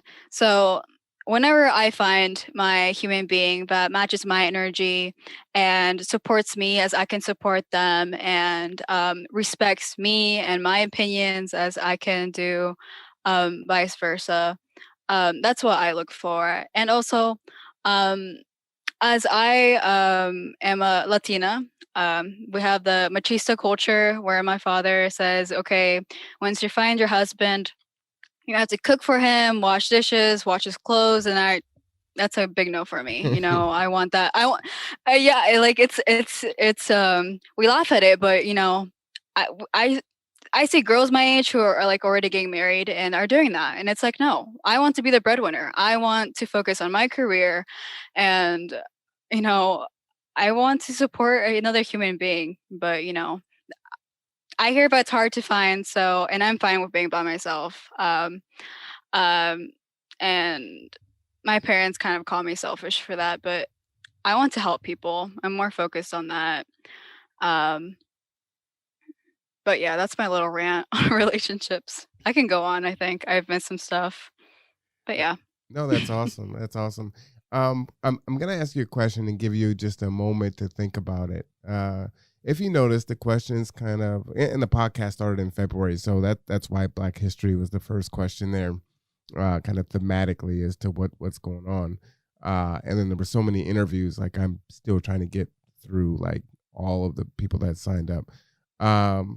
But then we talk about, the issues that are happening right now, like homelessness and the wages and the vaccine, and do we stay open, do we stay closed, things of that nature. And then it shifts to friendship and then romantic relationships. Do you, or what do you think is the reason why it transitioned to those two questions? And just take a moment to think about that. And just want to let everyone know that you are watching The Conduit with Marwa and Cameron. Our guest tonight is from KAIRE. We have Alejandra and Deanna. One thing that I did want to do is I wanted to make an announcement. FEMA has a funeral reimbursement program. It's going to launch in April. And the FEMA is reimbursing up to $7,000 for COVID-19 funerals. So please pass it on to anyone that may need that information. And so if you need to pay for a funeral for a COVID-related death after January 2020, then you'll need to keep your funeral documentation. And there is a link in the chat. So please share that. It's already hard enough to have lost a loved one due to this pandemic. We're well past the 500,000 people lost. And as we come out of it, people haven't had a chance to grieve. Many people have seen their loved ones die alone in hospitals and haven't been able to be there for their last moments. And it's just tremendously tragic. So please get that information out. Thank you for that. So Deanna or Alejandra, what are your thoughts on that? Why these questions here? How do they go together, if they even go together? Well, when I remember I went to a protest back during summer, Black Lives Matter protest, and Karen Vargas, she said something. She said, "Change, it starts with yourself," and that could either mean like circle wise, like in your household, yourself, your group of friends, your family, and then either your neighborhood, then down to your city, down to the state, country, worldwide. So that's how I'm able to connect these questions so far. Nice. Deanna? Yeah. So I want to. So before I answer that one, but also it's going to end up tying into this one. There was one more part that I wanted to add to that last question in regards to relationships, and that is, I really think it's crucial to whoever you choose, if that's a romantic relationship or in friendships, that you're choosing people that that want to be better, right? So like they have a drive to be better as well, if that's the way you are, right? So consider that those changes that I had talked about before, those changes are going to happen whether you want them to happen or not. And so if that's going to be the case, then what you really want is somebody that wants to do better. And how that ties in, I think, or how I'm tying it in my own mind in regards to the questions that you just asked, and how that looks like, right now in this time that we're in. And even in terms of, like you had mentioned, the losses that some people have had in relationship because of the last, the political situation in this country previous to recently, but even still right now, because it didn't really change. It feels like it's de-escalated a little bit, but from where we were at, but I don't feel like it's changed. And so in regards to relationships, I was talking to somebody recently about how, like, again, I haven't seen too much about this part, but in regards to those losses, like, also, what does it look like when in some of our relationships, and in romantic relationships as well, especially romantic relationships and marriages, right? Or really long-term friendships. What does that look like when one person wants to change their culture, right? So they want to unlearn the things that this last few years, or especially this last year, has shown them. Like let's say, the newly woke, right? Or those that are like coming into this place of like, oh, racism is a thing still. And let's say, they're reading all their books, and as they read their books, they're growing and they're changing, and hopefully they're becoming better, and their consciousness is is rising. And so, but what does that look like when you are in a romantic relationship and the other person doesn't want to? And I've talked to a few people, friends and stuff, you know, that like, especially like in your mixed marriages, right? So like if you're a person of color and then you're with somebody that happens to be white, what does that look like, you know, as we start to shift these things? Do we sometimes lose full on relationships when somebody doesn't want to change or shift? And then what does that look like? Does that look like divorces? Does that look like loss of power in some ways? You know, loss of property, even possibly, or financial situations that you would have in a marriage. Like, I think that there are some real consequences to getting better and to shifting, you know, the paradigm shift that needs to happen. And we haven't, or at least I haven't heard too much about what that looks like, and how, you know, like I said before, as far as like we talk about those that happen to be white in certain, you know, in systems and whatever, and giving up power, but also what does it look like when we are having to give up power in other ways in our, like, that can also, I guess what I'm saying is that can also look like in our personal relationships that we have benefit from, or in our, you know, marriages, or, you know, financial whatevers, that we benefit from. What does it look like when you want to move forward and you want to learn more and you want to know more and you want to do different, you want to do better, and you have somebody that isn't there?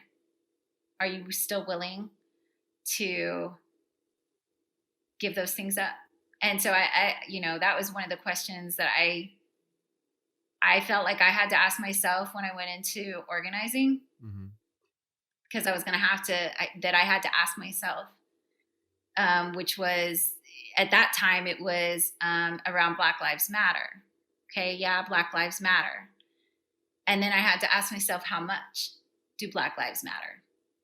And then I had to go through a range of questions to myself of like, okay, do they matter this much? Do they matter that much? Do they matter this much? And, you know, asking myself those questions really clarified a lot of things for me, and actually were really helpful in any kind of future organizing, because it allowed me the ability to recognize that I had really lost my fear. That's huge. That's huge. Yeah, I love deep thinkers. Thank you for your answers on that. That's just, it's wonderful. I'll just add on there is, you know, we know that statistically, you know, divorces have increased, you know, domestic violence, violence against children.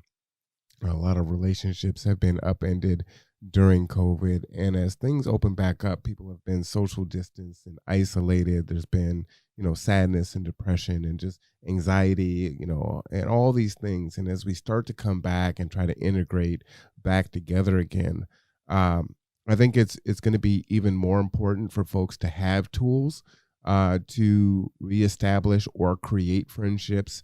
And as they move forward, as you said, as people start to change and become awake, more informed, questioning, learning, self-discovery, and seeing the world larger around them than how they've seen it before and how they've existed, the continued stress that we are going to have, we could be facing these challenges for another decade, right? I mean, there are people that haven't recovered from the '08 housing crisis. And so, you know, thinking about that, you know, friendships, relationships themselves are going to become even more important. And we're not going to be able to wait on the government to fix it. We are going to have to, you know, take power over that and start to heal ourselves and heal our communities and create synergies around that so that we can be self-sufficient, self-reliant, and have our needs met as we, you know, wait for Alejandra to get into politics so that she can make the changes that fix the things. And so I think that's really important. And I like to look at it from a place of power also, and not feeling like, I'm on this sea and however the wind blows, that's where I'm going. I've got a sail, I have some locus of control, and I'm going to exercise that power, and do the things that I can do. And so hearing the perspectives from different people, what they value in friendships, what they value in romantic relationships. You'll have friends probably that say, they've got a bad picker. I always pick the bad boy, or always pick the this person, that whatever the attributes are, right? And I just keep making that same decision, that same type person. And well, how do you break that cycle and start to identify healthy relationships, right? And we tell people things in the abstract, right? Well, you just do it, but it's not a Nike ad. A lot of people need some blueprints and some signposts on what they're looking for, what they should recognize. That's why I asked the questions of you, Deanna, like what does that look like actually tangibly, when someone is in your space, and it's like, this could be a friendship, right? They're coming to you authentically. It's like, well, what does that mean? So I think that could be really helpful for folks. One of the other things that I think probably is going to happen is, and I hope they find a way to do this, but more and more people are going to have a sense of community as far as maybe living together. So it may be families living in the same household. There's several friends living in the same household. And so conflict resolution, keeping, effective lines of communication open, all those things are going to be important as you are trying to exist in these smaller spaces so that you can survive, right? And so that's kind of it to answer the question. So that was part of what that is, right? Is to gain insight from the community, from different perspectives, to share so that people can take different nuggets and then apply it to their lives and hopefully improve their relationships around them. So with that, tell us something that, and I know a lot of people don't know you guys very well, but what's something that people might not know about you? Something interesting, off the wall, crazy hobbies, something like that. I play the cello. I love cooking. I really want to go skydiving. I'm really into like the whole roller coasters, dangerous adrenaline stuff. Like as long as I know I won't die, I love that stuff because you only live once, or you only die once because we live every day. I'm all for that. Now, like, let's jump off an airplane together. I'll do it. Okay, as a risk-adverse person, how do you know that you're not gonna die? There's nothing wrong with the plane. Okay. Ergo, don't jump out of it. Oh, okay. Well, we never know when we're going to die. Like, God forbids, I could die tomorrow. I could just go on a walk and the car runs me over and boom. I never experienced life. So I think that's just my motto, or one of them. Just go for it. If not, I died doing something, crossing off my bucket list. All right, Alejandra says YOLO. Deanna? Actually, I have a few weird hobbies, but yeah, no, I have a big art background. So I'm an artist, and that's pretty much how I come at this work as well, right? So like that's the artists have a huge role in revolutionary work. They have a huge role in healing the people, bringing the message to the people. And so my art a lot of the time now is also an act of resistance in many ways. So I grew up dancing. I was in a professional dance company by the time I was 13, and I was done dancing professionally by the time I was like 19. But then continued to dance in my living room, so to speak, or on a regular basis. I'm not a big fan of workouts. with the whole like, I'm just not, yeah, I gotta fake myself out. It has to be fun.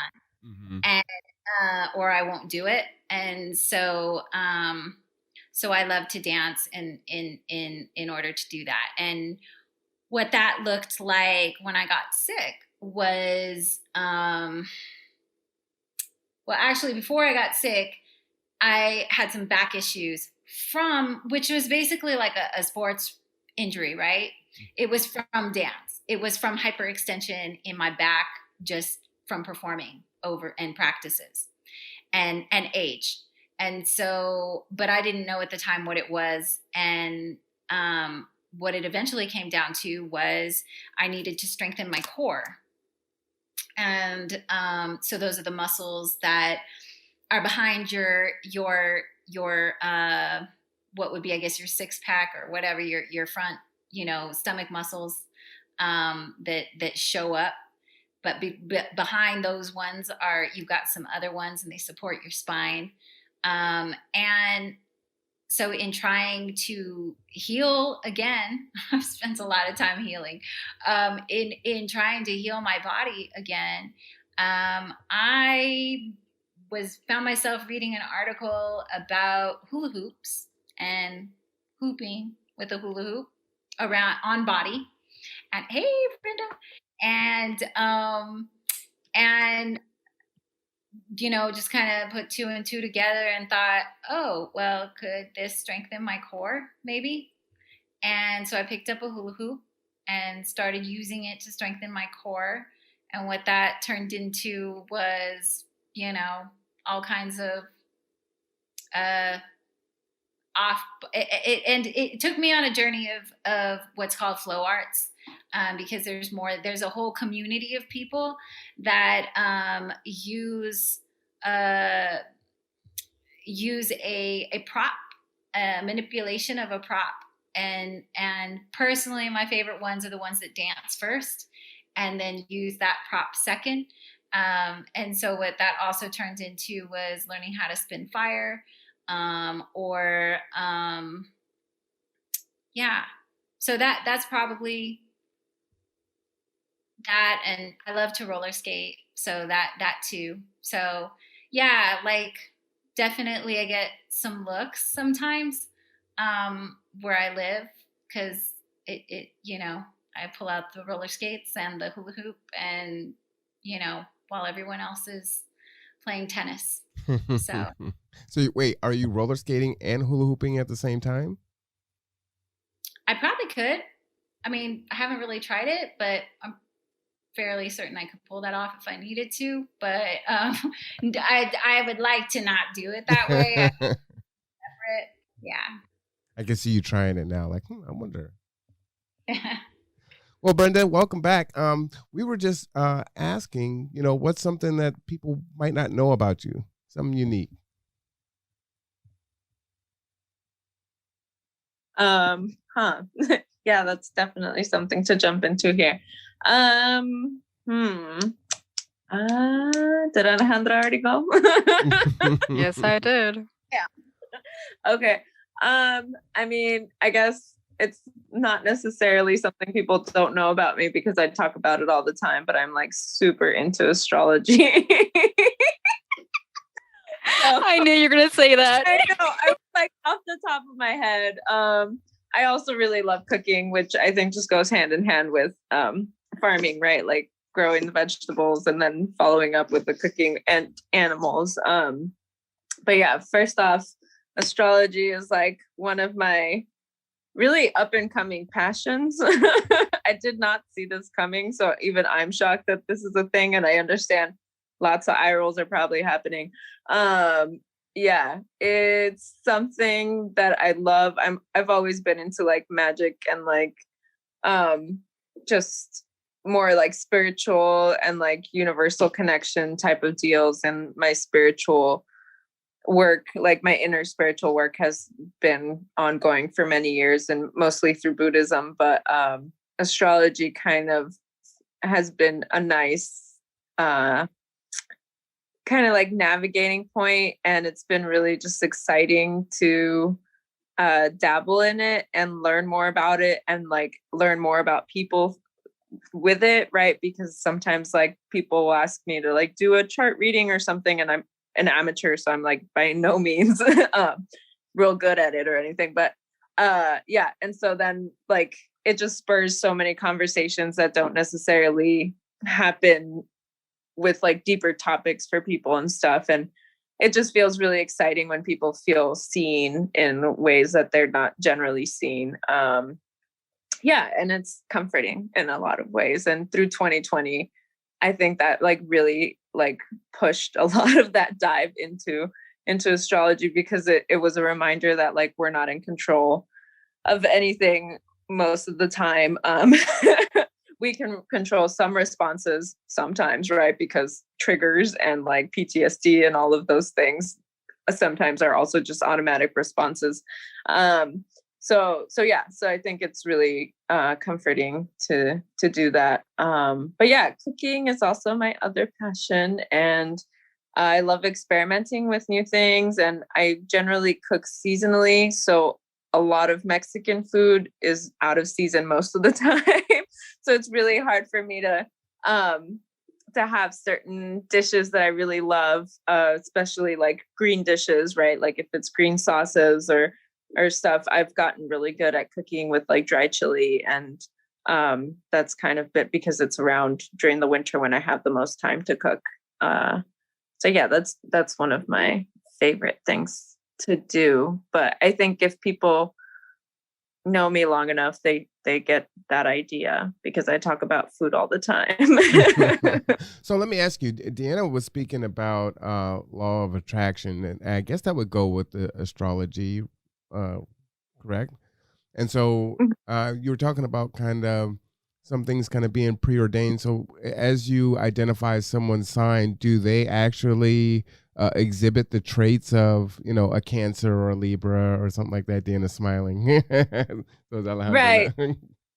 Right. So it gets more complex as you like dive deeper into the astrology world. Like the basic pop culture astrology is more it's very surfacey, and so it's obviously super broad.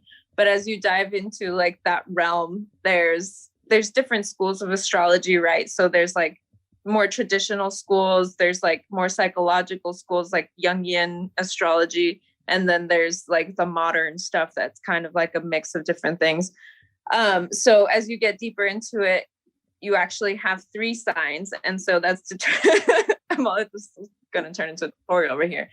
So it's determined by like your time of birth, your date of birth, and your place of birth, and that like charts. There's like online software that charts the positions of the planets and where they were at the specific time that you were born in your geographic location. And so yeah, so then you actually have a bigger picture of what your personality is, and like how you communicate, how you form relationships, where you have like basically your like life wound, like the certain themes that like keep repeating that are difficulties for you that you have to like learn to work with or surpass. And yeah, and it gets like, at first when I started doing it, I thought it was going to be fun, like a fun like sleepover thing, you know, like you're just like, let's get a chart reading.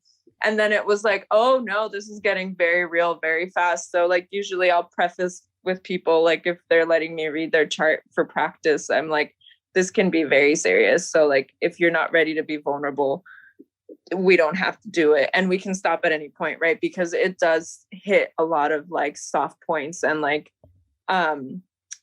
because like things like your moon deal with like your parental caregiver figures, so it like brings up a lot of the stuff that you might have experienced or not had, you know, during childhood.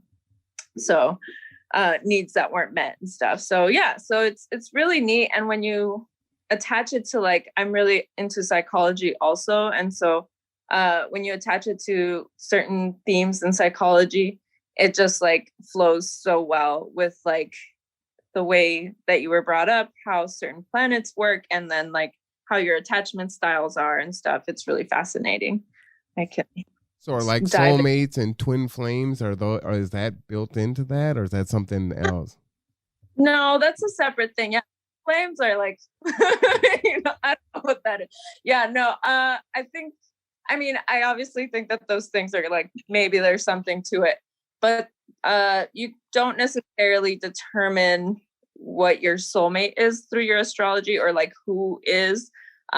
You can compare charts, so you can like compile two people's charts if you want to see like how your relationships interact. And that's one way of just like seeing like, oh, you guys might have some struggles because these things are in complete opposite places, or you see things completely different.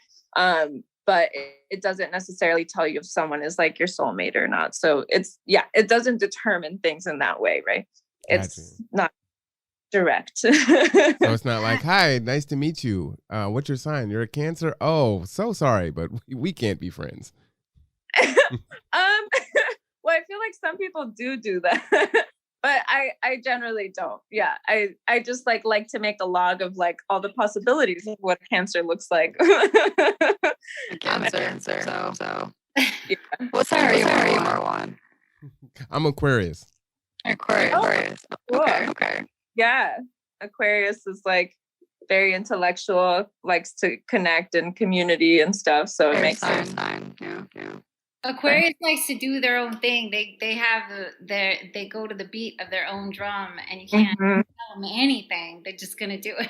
I have a child that's an Aquarius, so and I can say I'm a Taurus, Libra, Taurus, and it's totally accurate. I definitely show up that way. Right now, I feel like I'm presenting. Libras are kind of known to be personable, likable people. So I feel like what that looks like for me, though, and Taurus, not so much. So like I feel Taurus will say the thing, right? They'll say the thing that like whatever that needs to be said. My Taurus moon. Right? And so I feel like what that looks like with me sometimes is somebody will meet me and they see my smile and they see my personality and they're like, oh, I like you.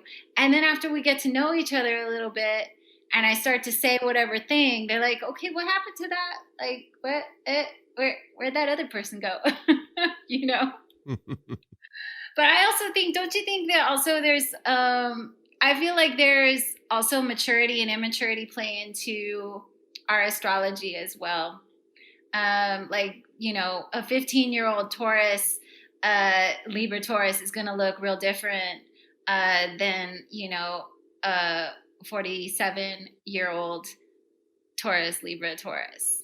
And as in regards to the soulmate questions, I think that can look different for different people. When I think of soulmates, I don't think of one person. I don't even necessarily think of like a romantic relationship. I think of you like you're connecting through your soul. Like there is an energy and a connection there. And that can actually those questions about authenticity and law of attraction type stuff, that gets easier when you're doing that. Like then you're attracting that. So yeah, I feel like I'm in a time in my life where I attract a lot of soulmates. And if you would have asked me like 20 years back, that just wasn't happening. And what was necessary was for my own growth. Gotcha. Okay. That sounds fascinating. It's fun. So do you guys get along with Aquariuses? I would just say that my worst relationship was with an Aquarius. Oh. Okay, I have to be the mom here and say that's going to just be all the signs. Oh, okay. So I am a Cancer, Taurus, Libra, and then my Venus is in Gemini. Okay, I just have to say it. So that's why I mentioned earlier, but like I'm not really interested in like relationships because like when I meet somebody, it's like okay, fun, and then I get bored, and then it's like okay, unless you're here to support me or like you give me some spark, please get out of my way. That's why I mentioned it. Now I feel like I'm just embarrassing myself, but I do like Aquarius. I just feel like it's so complicated because we have like these memes or like these like, okay, if you're a Cancer, you cry all the time. If you're a Leo, you're like so Kind of. self-absorbed and stuff like that. It's like, and then we have people who are like, okay, astrology isn't real. These memes are stupid. I don't relate to them. You wouldn't know if I'm a Scorpio or not if I told you so or not. It's like, I feel like once you actually study like the actual tables, the degrees, the actual mathematics behind astrology, and then how like we've used astrology, the stars in history past, it's a practice. It's a whole like study. So just my little rant right there. Yeah, I actually want to piggyback on what Alejandra just said because that brings in to play cultural genocide, right?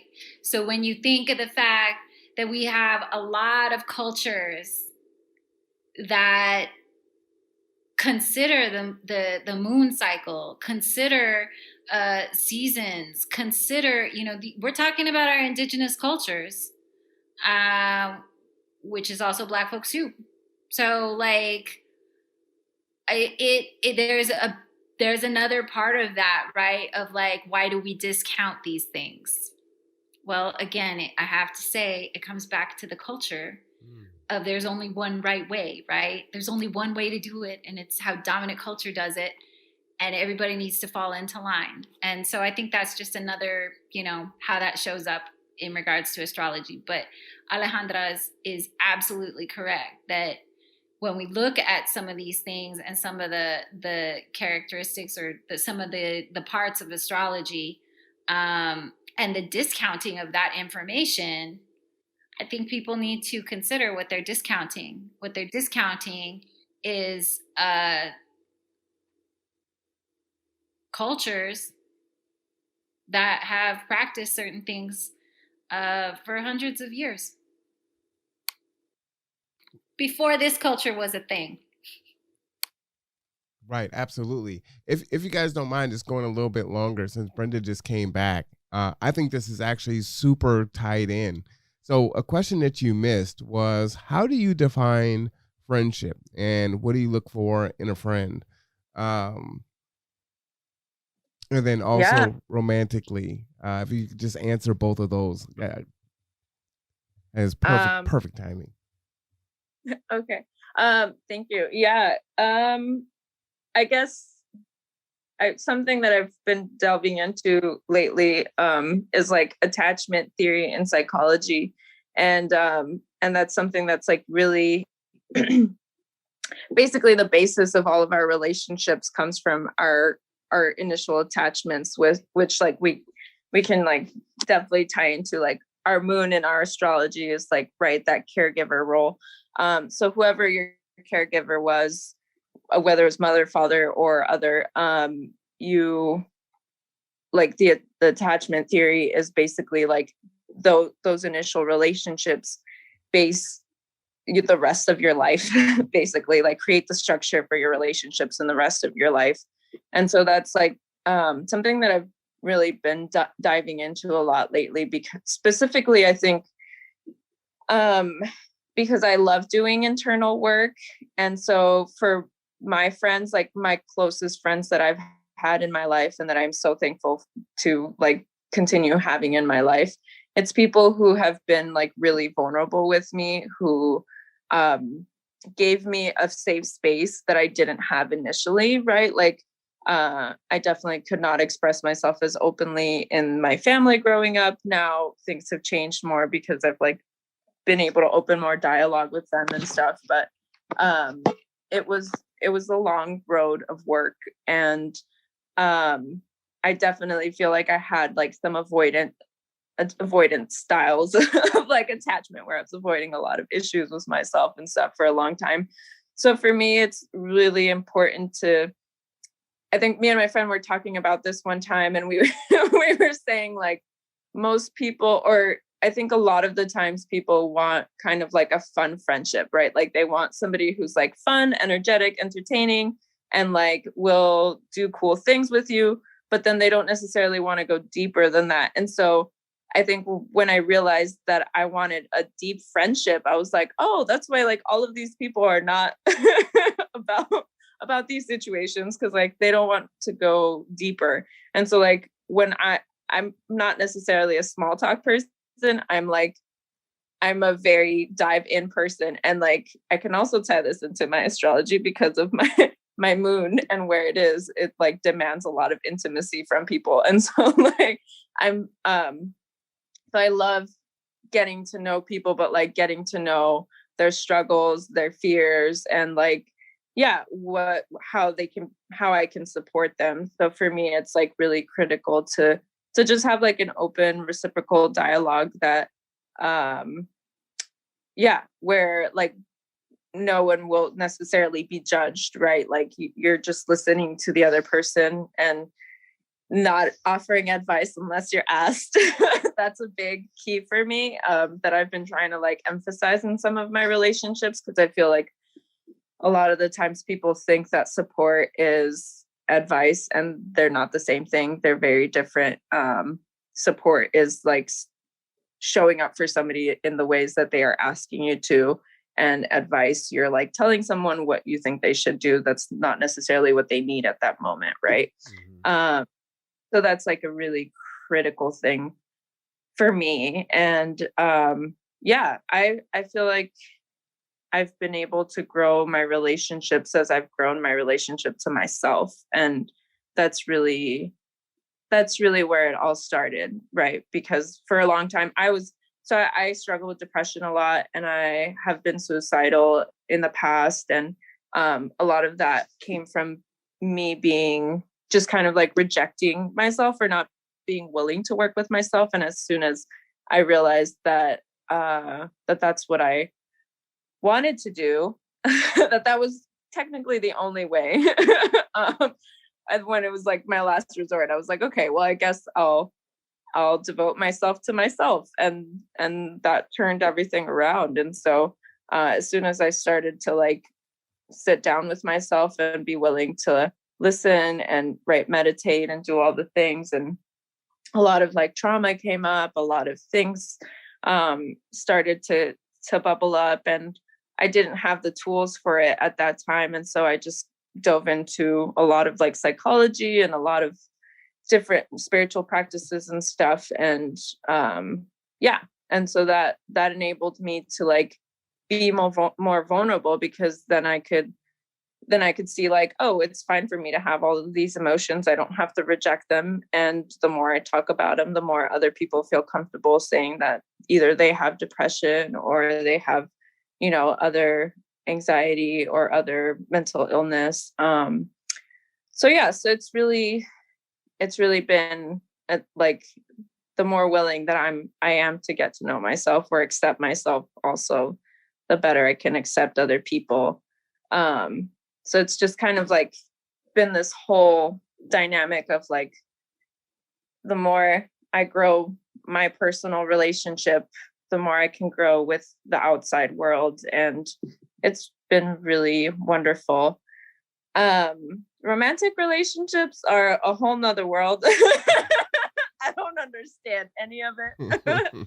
I barely understand myself most of the time in a romantic situation. So I'm like, okay, so a lot of like patience with like other people, not knowing what necessarily right away, or so I feel like that's another level, and it's difficult, even though it shouldn't be. I've mostly started to treat most of my friends with like the same intimacy that I would treat a romantic relationship, right? And the same care. And I think that's really after like my college breakups, I was like, oh, like if I give that same amount of love to everybody, like, or to all of the people in my life, like, it's a lot more fulfilling than if I just place that weight on one person and expect the same thing in return. So I've really been able to grow my intimacy with people a lot more in that way, by giving that attention to other folks. But yeah, I'm still figuring that out because it's so complicated. And lately my energy has kind of been like, oh yeah, I want to start dating again. But then it's also like, then I realize, oh no, I don't have time. And it's hard. Well, that's interesting. You're saying that you're giving out that energy more broadly. Like I hear that and that sounds emotionally draining to me, like, man, that's a lot of energy to give out. But I think I Right. get what you're saying, because I think, being in a service industry, that it is kind of what you're doing. Mm. So my question is for you, as you work on your self-development, right, and your own awakening and understanding, and then putting that with astrology, do you see a difference in the relationships that you have? Are they better? Are they stronger? Are they more fulfilling, kind of as you were saying before? Yeah, I would definitely say that they're stronger. And so it all goes back to like attachment, and like non-attachment in Buddhism is a really big philosophy, right? Where like the more that you expect a certain outcome, the harder it is to deal with it when it doesn't happen or it doesn't go the way that you want it to go. And so that's been a really big part of my philosophy with a lot of relationships. Either, I guess it would mostly be like romantic, but like my work relationships to like my work or the things that I do or where I see my life going. A lot of it is like, I put in the work and I do what I have to do, but I also leave the other end to like the universe, right? Like the universe really guides me in a lot of ways where the things that I need show up when I need them. And if they don't, then I just kind of keep working. Or sometimes I do go out and seek specific things, but I'm really open to what the outcomes are. And so I try not to, I'm obviously still disappointed when things don't go the way I want them to. And I still struggle with that. But in my mind, I realize like, oh, okay, like this is beyond my control. There's bigger systems working here, or, just like different things that I'm not aware of, basically. So yeah, and it also just kind of helps me to understand people in a way that like their reactions are generally a reaction to something that has happened in their life, and it's not always personal. I do take it personal very often, but I can work back from there and think, okay, this person is reacting this way because of X number of experiences or experiences that I don't know about that are probably triggering them in a certain way, and they don't show up, or they can't be here, they can't be present. And so it helps me to see, I guess it's the empathy in the situations that help me to see where a person might be, and like not necessarily expect more than what they can give in that moment. Awesome. Deanna, Alejandra, do you guys want to weigh in on that?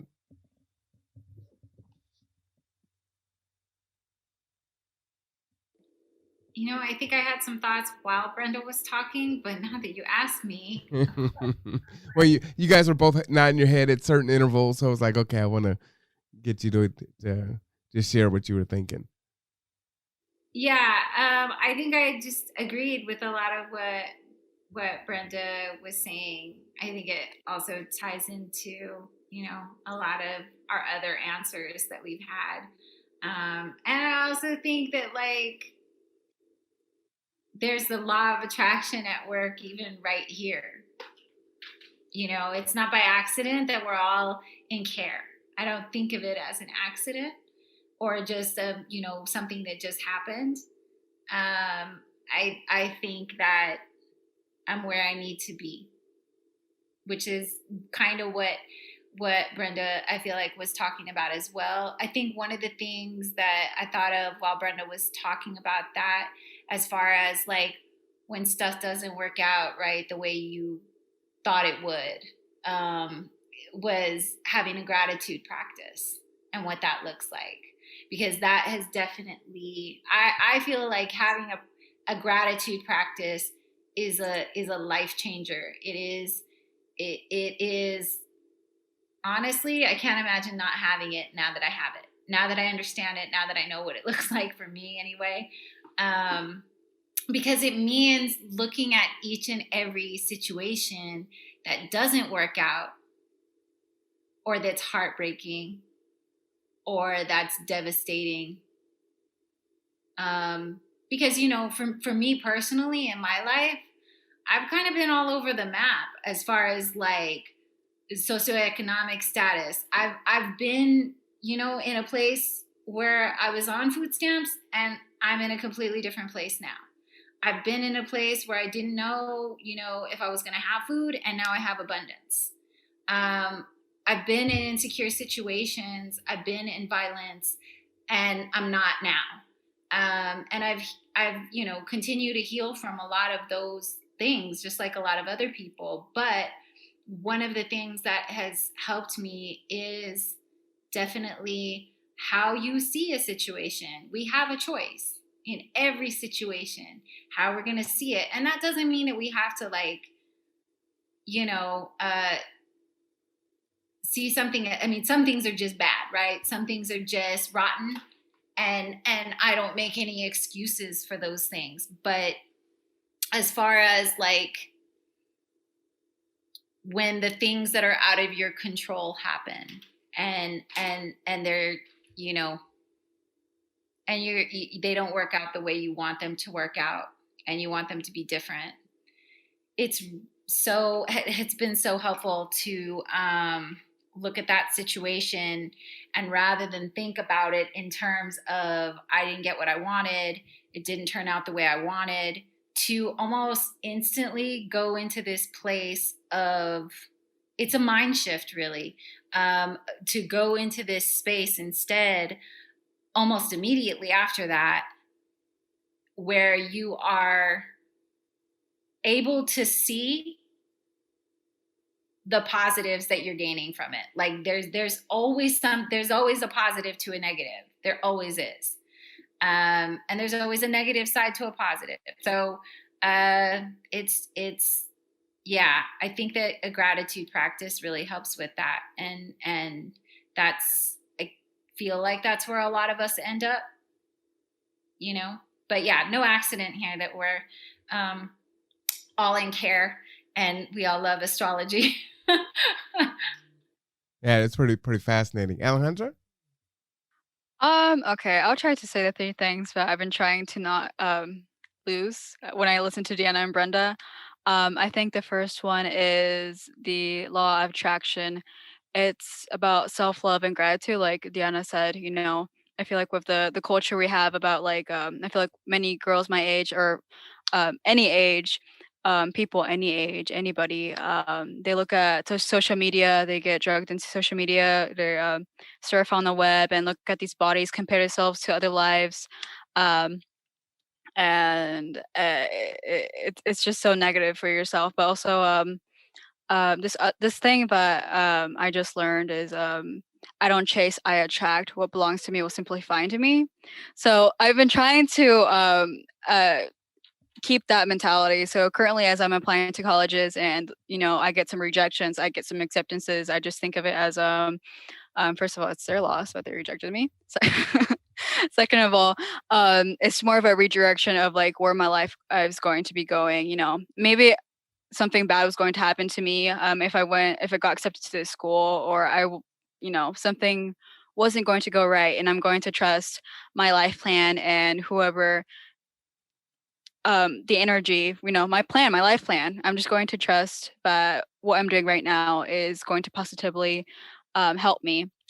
And then friend wise, I think it's I learned this in, I think it was 7th grade, 5 years ago. It's show me your friends and I'll show you your future. So back my freshman year, I was with a bad crowd of I was hanging out with like a bad crowd of people, you know, smoking and all that stuff. I didn't do it, but of course, the bad influence and the attitudes was starting to stick to me. And earlier I mentioned friends to me is the whole loyalty and having my back. And if it weren't for the friends who I still have right now to really give me a couple of slaps in the face and say, "Hey, Allie, you're going into the incorrect direction. I know who you are," and didn't pull me back, I probably wouldn't be talking right now with Brenda, Deanna, and you, Marwan. Um, I probably wouldn't be applying to colleges and wouldn't be heading to political science and law. So I really believe in the law of attraction, manifesting, and show me your friends, and I'll show you your future. Oh, that's awesome. That's fantastic. Well, thank you for that. You never know where a conversation is going to go, and man, I just love it. I just love it. Thank you so much. Well, you guys brought up CARE and the fact that you're all part of it, and I never, said what CARE is. So CARE is the Kitsap advocating for immigrant rights and equality. It's a grassroots organization of immigrants and descendants of immigrants exposing the inhumane conditions of labor, immigration, and other policies through community organizing and advocacy for rights, equality, and justice. So would you guys like to talk about CARE? How did it get started? What are some of the things that you're working on right now? If people want to get involved, just kind of go over it. Right. Yeah. So CARE started, I think it was back in 2019, winter 2019. And it started around just a couple of immigrant descended folks or children of immigrants who were organizing in the community and really just already doing some of the work on their free time. And so then they decided to put together the organization. And Anisayo was one of the founders. And so then we just kind of started off working with WISN, the Washington Immigrant Solidarity Network, and they had a campaign for when they were having the ICE raids, and so we were able to we had like a hotline that we could call if we and report any ICE raids, and then like check it and to see if it was happening here in Kitsap. And that was the summer that there was a few of them, I think one in Port Orchard. So CARE started working with those folks, and currently, we also did a PPE run. So we tried to distribute some PPE to farm workers and brocha pickers here in Kitsap, and we're currently doing the promo trying to support the Cha family, who is the Asian family who is facing discrimination and are at risk of losing their farm. So we're trying to see how we can support them in their community so that they don't have to lose their farm. And Ali, I don't know if you wanted to add to it anything. Yeah, so adding on to the local Hmong situation. So they are in Snohomish County, Washington. Like Brenda said, they're at risk of losing their property as a result of neighbors and community members constantly encroaching and trespassing them. I love how Gao Xing came onto one of her meetings and she said, "I don't want to run because the Hmongs have always ran. We want to stand up for themselves and actually like put a pause or not stop and the root of the situation." But this judgment that entered the Cha family demonstrated like this whole injustice in the criminal legal system has really been put into the light. And then as refugees, the Cha family has been like farming in Western Washington for years now. I think it's been 20 years around there. And they've been longtime vendors in the Seattle area. The anti-Asia sentiment and racism across the nation has impacted both the Cha family and other people of the people of color farmers nearby. And community activists see a double standard in the Snohomish County government's inaction, tolerating trespassers to cross into properties belonging to farmers of color. So CARE right now has been working with them, and like earlier we mentioned about, we will be sending you the link, the GoFundMe link, to help support them. Yeah. Awesome. Deanna, did you want to say anything there? I think actually it was pretty well covered. I don't have a lot to add. I think I had mentioned um, earlier on that I was a newer member. I guess from so I entered into care.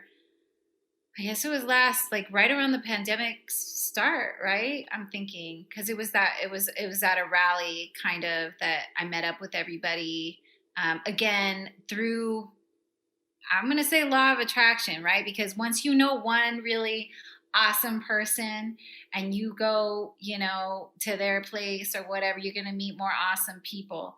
And so that was kind of my experience with it. I just knew that there was a rally going on, and that rally for me, we're, in care, we're all kind of, even though, Brenda already spoke to how care is led, and membership to care, all of our stories look different. And so for me, one of the biggest driving factors of being involved in care was to reconnect with my indigenous parts, right? The cultural genocide that has taken place in my family it's one of the things that makes me most sad. So being involved in care means that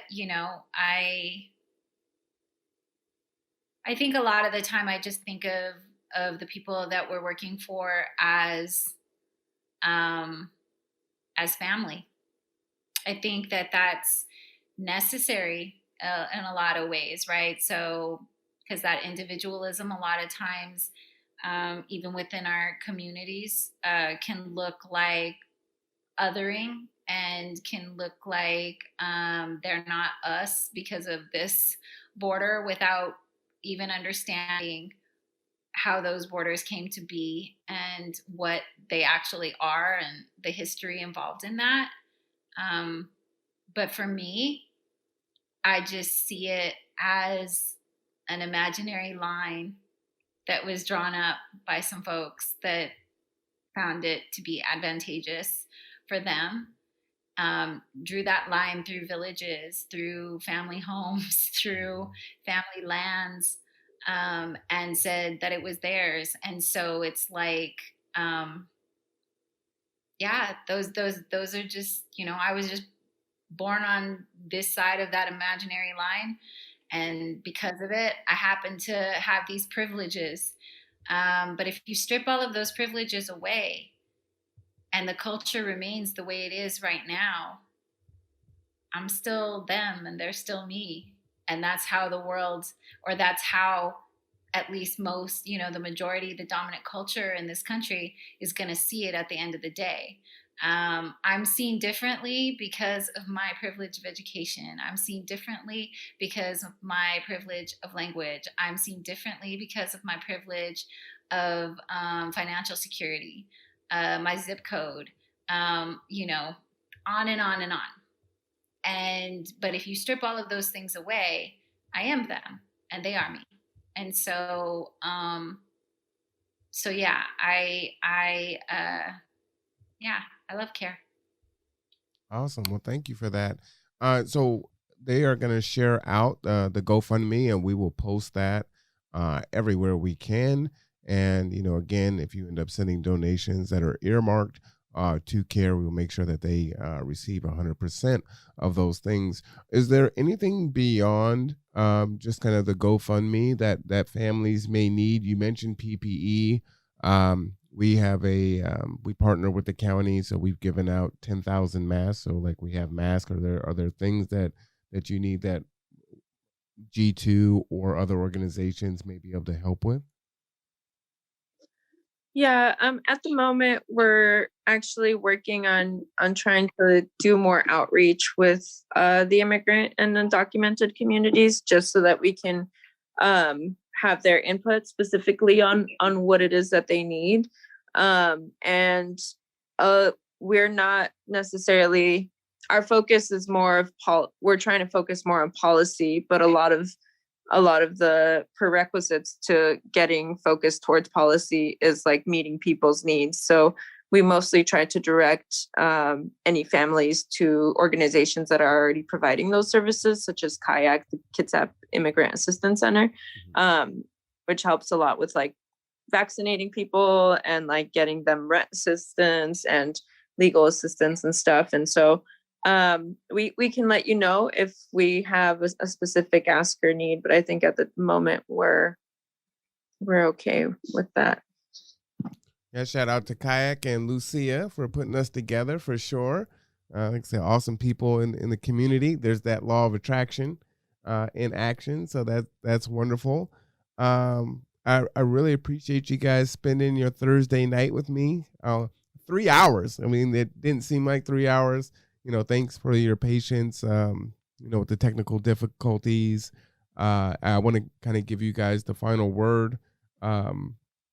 But Deanna Martinez, Alejandra Pulido, and Brenda Calderon, thank you so much for stopping by. They are representatives of KAIRE, Kitsap Advocating for Immigrant Rights and Equality, grassroots organization. And what I love about the whole grassroots thing is it means that someone dared to make a difference, and like-minded people come together to actually do just that. So, individually we are powerful. We just need to recognize that. Together we're even more so, and we can move mountains if we choose to do so. So please dare to do that. Step out. It is scary, but step out there anyway. And even if you help one, you've made a difference in their lives, a tremendous one. And you may not know the impact that you made in their life. They may not share it. You may not see it immediately, but it has. And I'm sure all of us can think of someone that made an impact in our life. It could have been a smile, or just saying hello, or helping them in a space where they really needed it. And they'll never, you never forgot them, right? You never forgot how they made you feel, and how that changed you or just helped you in that moment. So just be cognizant of that is what I want to put out there. But I'm going to give you guys the final thoughts. We'll just start with Deanna. Any last things you want to say? Yeah, I just want to say thank you for anybody that's still listening. I want to thank you for having me. And all the questions, I really enjoyed them. I've really enjoyed this conversation. It's also been an opportunity because oftentimes when Alejandra and Brenda, sorry, I have to plug in, when we get together is usually all about business. And so, and with this pandemic, we haven't really had an opportunity to have like, a let your hair down type talk and get to know each other. So I just wanted to, give you a shout out, Marwan, and thank you for presenting that opportunity for us to also get to know each other on a more intimate level, because that impacts our work. That impacts how we move too in KAIRE. And so, so thank you for that. Thank you to anybody that's listening. And and one other thing, solidarity, it matters. And so I hope those that are listening, if there are any that are, questioning as far as like where they are on immigrant and migrant worker issues, if there's a part of them that is still othering, or if there's a part of them that has trouble with that, I just want to invite them to dig deeper into that and to look for some answers, because they're there. And there's a history there. And there are real reasons why we are where we are now. And all of them are man-made, human-made, and predominantly coming from, this country and our governing and how we've impacted the world. So I just implore people to look for those answers, even if they don't agree with some of the things that they've heard here today. But thank you. Well, thank you, Deanna. One thing too is, this will be rebroadcast. We'll edit it a little bit, and then we'll put it back out on Facebook and YouTube. So we'll be there for people to catch, because we do want, as wide a dissemination as possible. So that will be coming. Alejandra or Brenda? I can go next. Well, I'd say thank you very much. This was very, very fun just talking to Deanna and Brenda. Like Deanna said, it feels like I'm concentrated on schoolwork and organization work, and no, haven't really stopped to be more intimate and vulnerable. As I'm still working on being vulnerable, really. And those questions are really excellent, man. Had me thinking. It feels like I haven't really properly answered all of them because I've never really stopped to think and concentrate and really set my belief on each and every single one of them. So I'll surely go back and to really reflect either tonight or soon. So thank you for having us. This was amazing. Oh, well, thank you. What I'll say to that too is, one of the reasons why we created the conduit was, people are social distancing and isolated, and they have to have a way to connect, and reach out. And pre-COVID, we're used to having 30 and 40 people around and taking them to events and just doing different things. And now we're kind of a skeleton crew still doing the work, and people are so disconnected. But then also at the same time, we're inundated with everything is all Zoom right now, or Teams or whatever, and it's so formal as you were articulating. And you just want to have a space to actually kind of get to know each other, right? And see what your interests are and how do you think about things, and kind of share those things out, because oftentimes it's very counter to what mainstream media puts out. But we are the actual people, right? And not the organization or institutions that are designed to make us believe or think or act in a certain way. So I want to dismantle that. Thank you. Yeah. Thank you so much for having us, and just echoing what everyone said. It's been really nice. I think I've only seen Deanna once in real life, maybe twice. I'm not sure, but so yeah. So it's like been mostly through Zoom that we've met like all these new people, and so yeah, it's been really neat, and it's nice to not just be business focused and just like go through an agenda or whatever, and like just chat about things. And it has definitely been good to reflect. I feel like I hadn't really realized that like a lot of the intimacy that I bring to my friendships and relationships or organizing work is like also really energy consuming. And so yeah, it's been a good reminder. But yeah, really great to just sit and chat and hear from you guys, and thanks for having me back after my other meeting. Well, we were still going, right? Yeah. Like, hey, they're still there. Like, okay. Well, I appreciate you all being vulnerable. I hope that you would be willing to come back, whether it's to talk about serious issues or to, have some fun. We're going to do a different conversational series. We're going to do a little deeper dive in relationships and romantic relationships as an example of some of the topics. We're going to talk about, mental health and how important that is.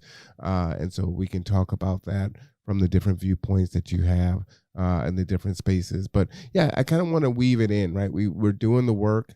It's heavy work. It is rewarding, fulfilling. It's stressful. It's all the things. But when we can share space like this and be this way, we do get to know each other, kind of break down some of those walls. And I think we're actually more effective in the work that we do. So, thank you again for being vulnerable, not having met me and saying, hey, yeah, I'll come on and go ahead and go live and we'll answer all these questions. That there's a lot of folks, we talk about friends or acquaintances that I have sent invitations to, and they're like, yeah, no, that's not going to happen. So, I really appreciate you for that. So again, this is Marwan Cameron. This is The Conduit.